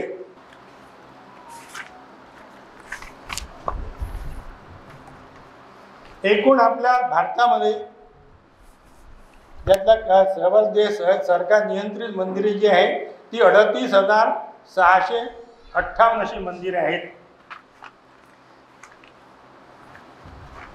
नेक्स्ट, पुरातत्व विभागांतर्गत काही मंदिरे येतात. हे महाराष्ट्र राज्याची आकडेवारी आहे. आता या मंदिरापैकी खाली जे मंदिर आहेत त्याचं संवर्धन महाराष्ट्र सरकार करताना आम्हाला दिसतं.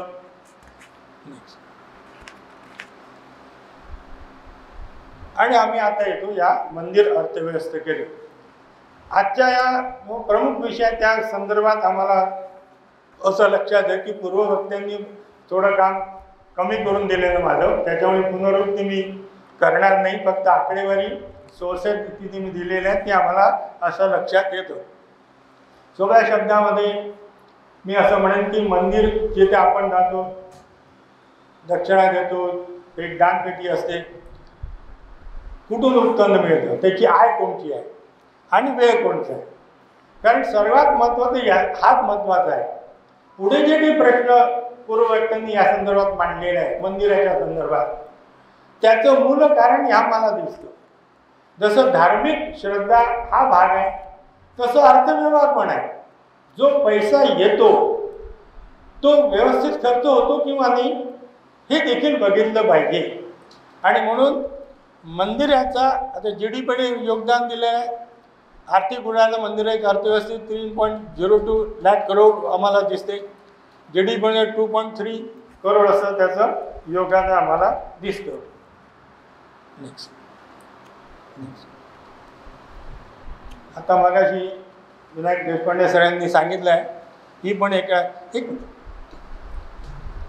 आता ही जी मंदिर प्रमुख बाकीचे मंदिर आहेत तिथे खालचं जे वाक्य मी दिलेलं आहे, भारतातील 200 ते 250 शहरे देवालयामुळे आर्थिकदृष्ट्या सशक्त झालेली आहेत. मंदिर इकॉनॉमीचा विचार का केला जातो? केवळ आर्थिक योगदान नव्हे तर सामाजिक आयाम असल्यामुळे त्या शहराचा 200 ते 250 शहरं त्यामुळे विकसित झाले आहेत. कारण त्या मंदिरामुळे आजूबाजूचं इन्फ्रास्ट्रक्चर असेल किंवा आरोग्य असेल किंवा शिक्षण असेल त्याचा देखील विकास झालेला दिसतो. नेक्स्ट, हे एक सज्जन गोष्ट दिलीप पांडे लेखक, संशोधक, पत्रकार यांच्या मतं मंदिर व्यवस्था ते म्हणतात मंदिर हे आर्थिक इंजिन आहे. आर्थिक व्यवस्थेच्यासाठी एक प्रकारचं ते बूस्टर इंजिन आहे. स्थूल मानानं मंदिराची संख्या 18,33,000 प्रमुख मंदिरे समाविष्ट आहे. हिंदू धार्मिक पर्यटनावर, कारण आता धार्मिक पर्यटन हा शब्द आला, पर्यटनावर 4.74 लाख करोड खर्च करतात. रोजगाराचा प्रश्न आला, 8 कोटी लोकांना रोजगार मिळतो. बरा रोजगार कोणाला मिळतो? सर्व लोकांना मिळतो. ज्या ज्या राज्यामध्ये जी मंदिरं आहेत त्या राज्यांना त्याचा तिथल्या लोकांना रोजगार मिळतो. स्थानिक लोकांना विशेष करून रोजी रोटी ही त्यांचं साधन आहे. आता कुंभमेळ्याचा झाला याचा उल्लेख झाला, म्हणजे मोबाईल चार्जरला देखील त्या ठिकाणी रोजगार मिळाला. असे आम्हाला स्थानिक व्यापाऱ्यांमध्ये वाढ होते. अमरनाथ, आता जम्मू काश्मीरचा भाग आहे, अमरनाथ यात्रामधला जो वैष्णव यात्रेतून 90% उत्पन्न मुस्लिमांना मिळतं. त्या राज्यातल्या लोकसंख्येचा त्याचा फायदा होत असतो. सोमनाथ मंदिराचं उत्पन्न इतकं यांना मिळतं. यांचं हे संशोधन आहे. एक स्थानिक मंदिर किती लोकांना रोजगार देऊ शकतं? 25 लोकांना रोजगार देऊ शकतो. आता हा रोजगार वेगळ्या प्रकारचा भेटतो, अंतर्गत आणि बहिर्गत, मंदिराच्या आतमध्ये, मंदिराच्या बाहेर. आता सुरुवातीला सांगितलं अर्थव्यवस्थेमध्ये आर्थिक व्यवहारांना महत्त्व आहे. आर्थिक व्यवहार आणि शोधन, पूजा साहित्य, प्रसाद, वाहतूक, निवास, भोजन, स्वच्छता, आर्थिक व्यवहार, शोधन याला महत्त्व आहे.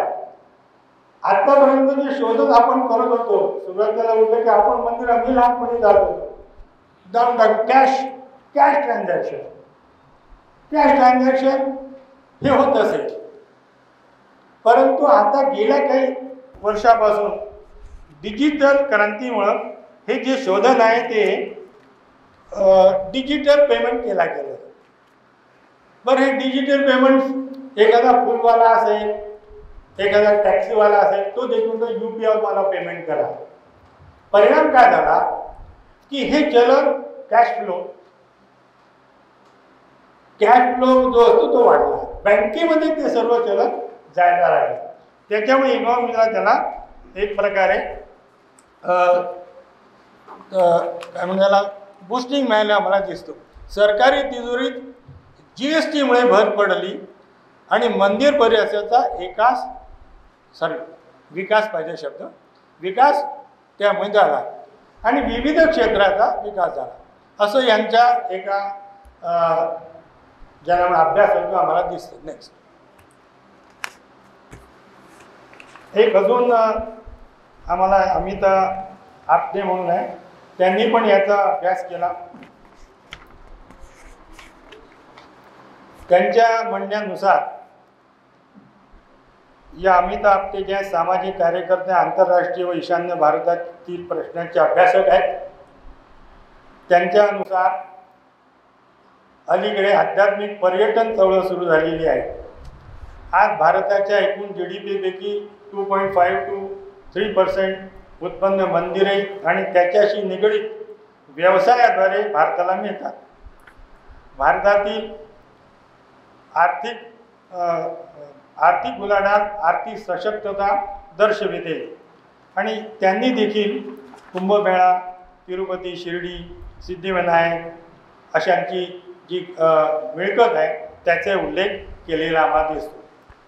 विशेषतः आम्ही असं बघतो की अलीकडे या मंदिर व्यवस्थेचा विचार अनेक संशोधक किंवा अनेक व्यक्ती करीत आहेत. त्याचं कुठेतरी आपल्या देशाला एकूण आर्थिक विकासामध्ये कसं मदत होऊ शकेल, कसं सहकार्य होऊ शकेल याचा ते विचार करीत असतात. आणि म्हणून हा एक थोडं मागे between temple revenue and India GDP याही प्रकारचं एक लेखकाने आपले निष्कर्ष काढले आम्हाला दिसतात. नेक्स्ट हा सर्वात महत्त्वाचा प्रश्न आजच्या आम्हाला दिसून येतो की भारतातील हिंदू मंदिराचे आव्हान आणि उपाय कोणते आहेत. सुरुवातीला याचा काही प्रश्नांचा पूर्वघटनांनी केलेला आहे. कशी त्यामध्ये निर्मिती होऊ शकते, काय उपाय करू शकतो आपण. सरकारी हस्तक्षेपाचा उल्लेख मगाशी झालेला आहे. भाविकांची संख्या, प्रशासकीय आव्हाने, परिसराची देखभाल, आर्थिक व्यवस्थापन, सुविधांची निर्मिती, कचरा व्यवस्थापन, या काही आपण त्याचा पॉईंटचा आपण विचार केलेला आहे. पण अलीकडे जर आपण उदाहरणं काही बघितली तर या प्रश्नावर देखील त्या मंदिराचं व्यवस्थापन जे आहे ते मार्ग काढीत असतं. आता एक उदाहरण जसं काही मंदिराचं दिलं तसं मी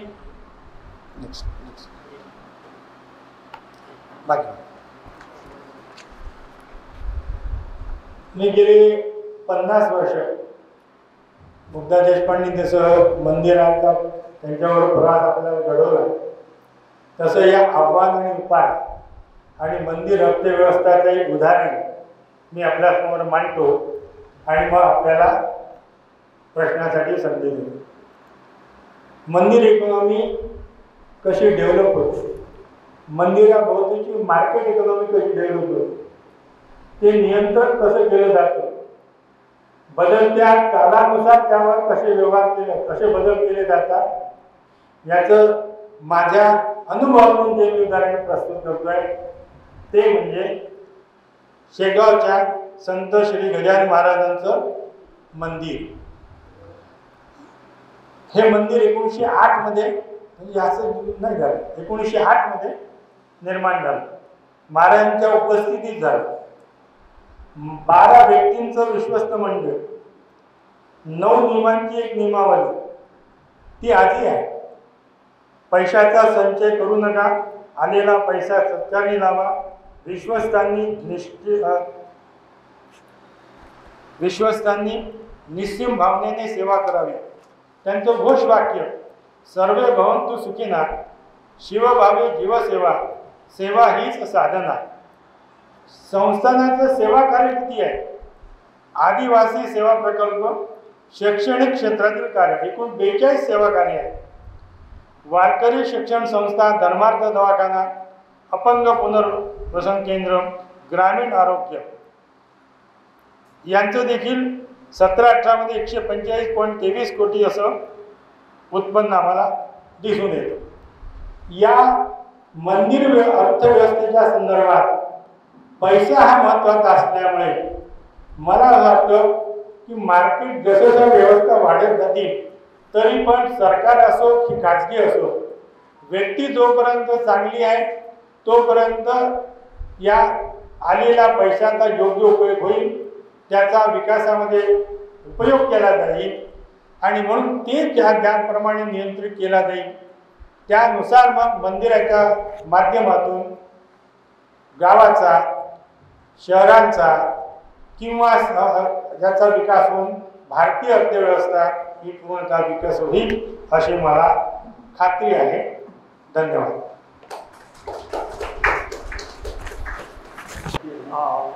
जगातली पहिली विश्वगुरु भारत मातेची मूर्ती माझ्या हातनं घडली आणि ती साऊथ सेंट्रल झोन दक्षिण मध्य सांस्कृतिक केंद्राच्या डायरेक्टरने अप्रूव्ह केली आणि ती नागपुरातल्या 3ही शोभायात्रेत होती. म्हणजे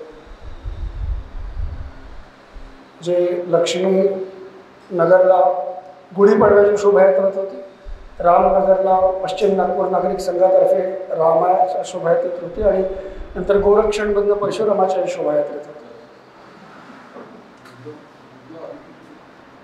पुढच्या आठवड्यात जगातला पहिला विश्वगुरु भारत मातेच्या थीम पार्कसाठी आपल्याला 7.5 एकर जागा मिळाली आहे. 50 किलोमीटर दूर 2 नद्यांचा संगम आहे, नाद आणि वेणा. तिथे 7.5 एकरमध्ये हा जगातला पहिला विश्वगुरु भारत मातेचा थीम पार्क डेव्हलप होतोय आणि याचं श्रेय ज्ञान योद्धा व्याख्यानमालाला जायला पाहिजे. कारण जो इंटेलेक्च्युअल जो शार्पनेस हवा असतो, जो फोकस हवा असतो, जी इंटिग्रिटी कमिटमेंट हवी असते. मी अनेक टेम्पल्सबद्दल, मंदिरांबद्दल अनेक संशोधनात्मक डिस्कोर्सेस, प्रेझेंटेशन्स या मंचावरनं ऐकली. दिलीप देवधरांचे अनेक विषयांवर सखोल अभ्यास करण्याची जी पद्धत आहे त्याचा मला खूप फायदा झाला. 10 ऑगस्टला याचं लोकार्पण आहे, तेव्हा तुम्ही सगळ्यांनी यायचे. स्थानिक लोकांना रोजगार मिळावा म्हणून पंचधातूची ही मूर्ती तयार केलेली आहे. भामरागडच्या आदिवासी लोकांकडनं ही आपण बनवून घेतोय आणि इंटेलेक्च्युअल्स किंवा IT प्रोफेशनल्सना पण रोजगार मिळावा म्हणून 3D प्रिंटेड सुद्धा ही मूर्ती, जी आपण NRI लोकांना जे प्रेझेंटेशन देतो तर भारतीय संस्कृतीचं विश्वगुरु भारत मातेची ही 3D प्रिंटेड मूर्ती NRI लोकांना, ॲम्बॅसेडर्सना गिफ्ट करता यावी याच्यासाठी सुद्धा याचं चयन झालेलं आहे. निरीचे सायंटिस्ट ज्युरी होते, क्लायमेट चेंज पण ॲड्रेस करते ही मूर्ती असं त्यांचं म्हणणं होतं. आणि खासदार औद्योगिक महोत्सवात सुद्धा याला पेटंट जेम अवॉर्ड मिळाला. धन्यवाद.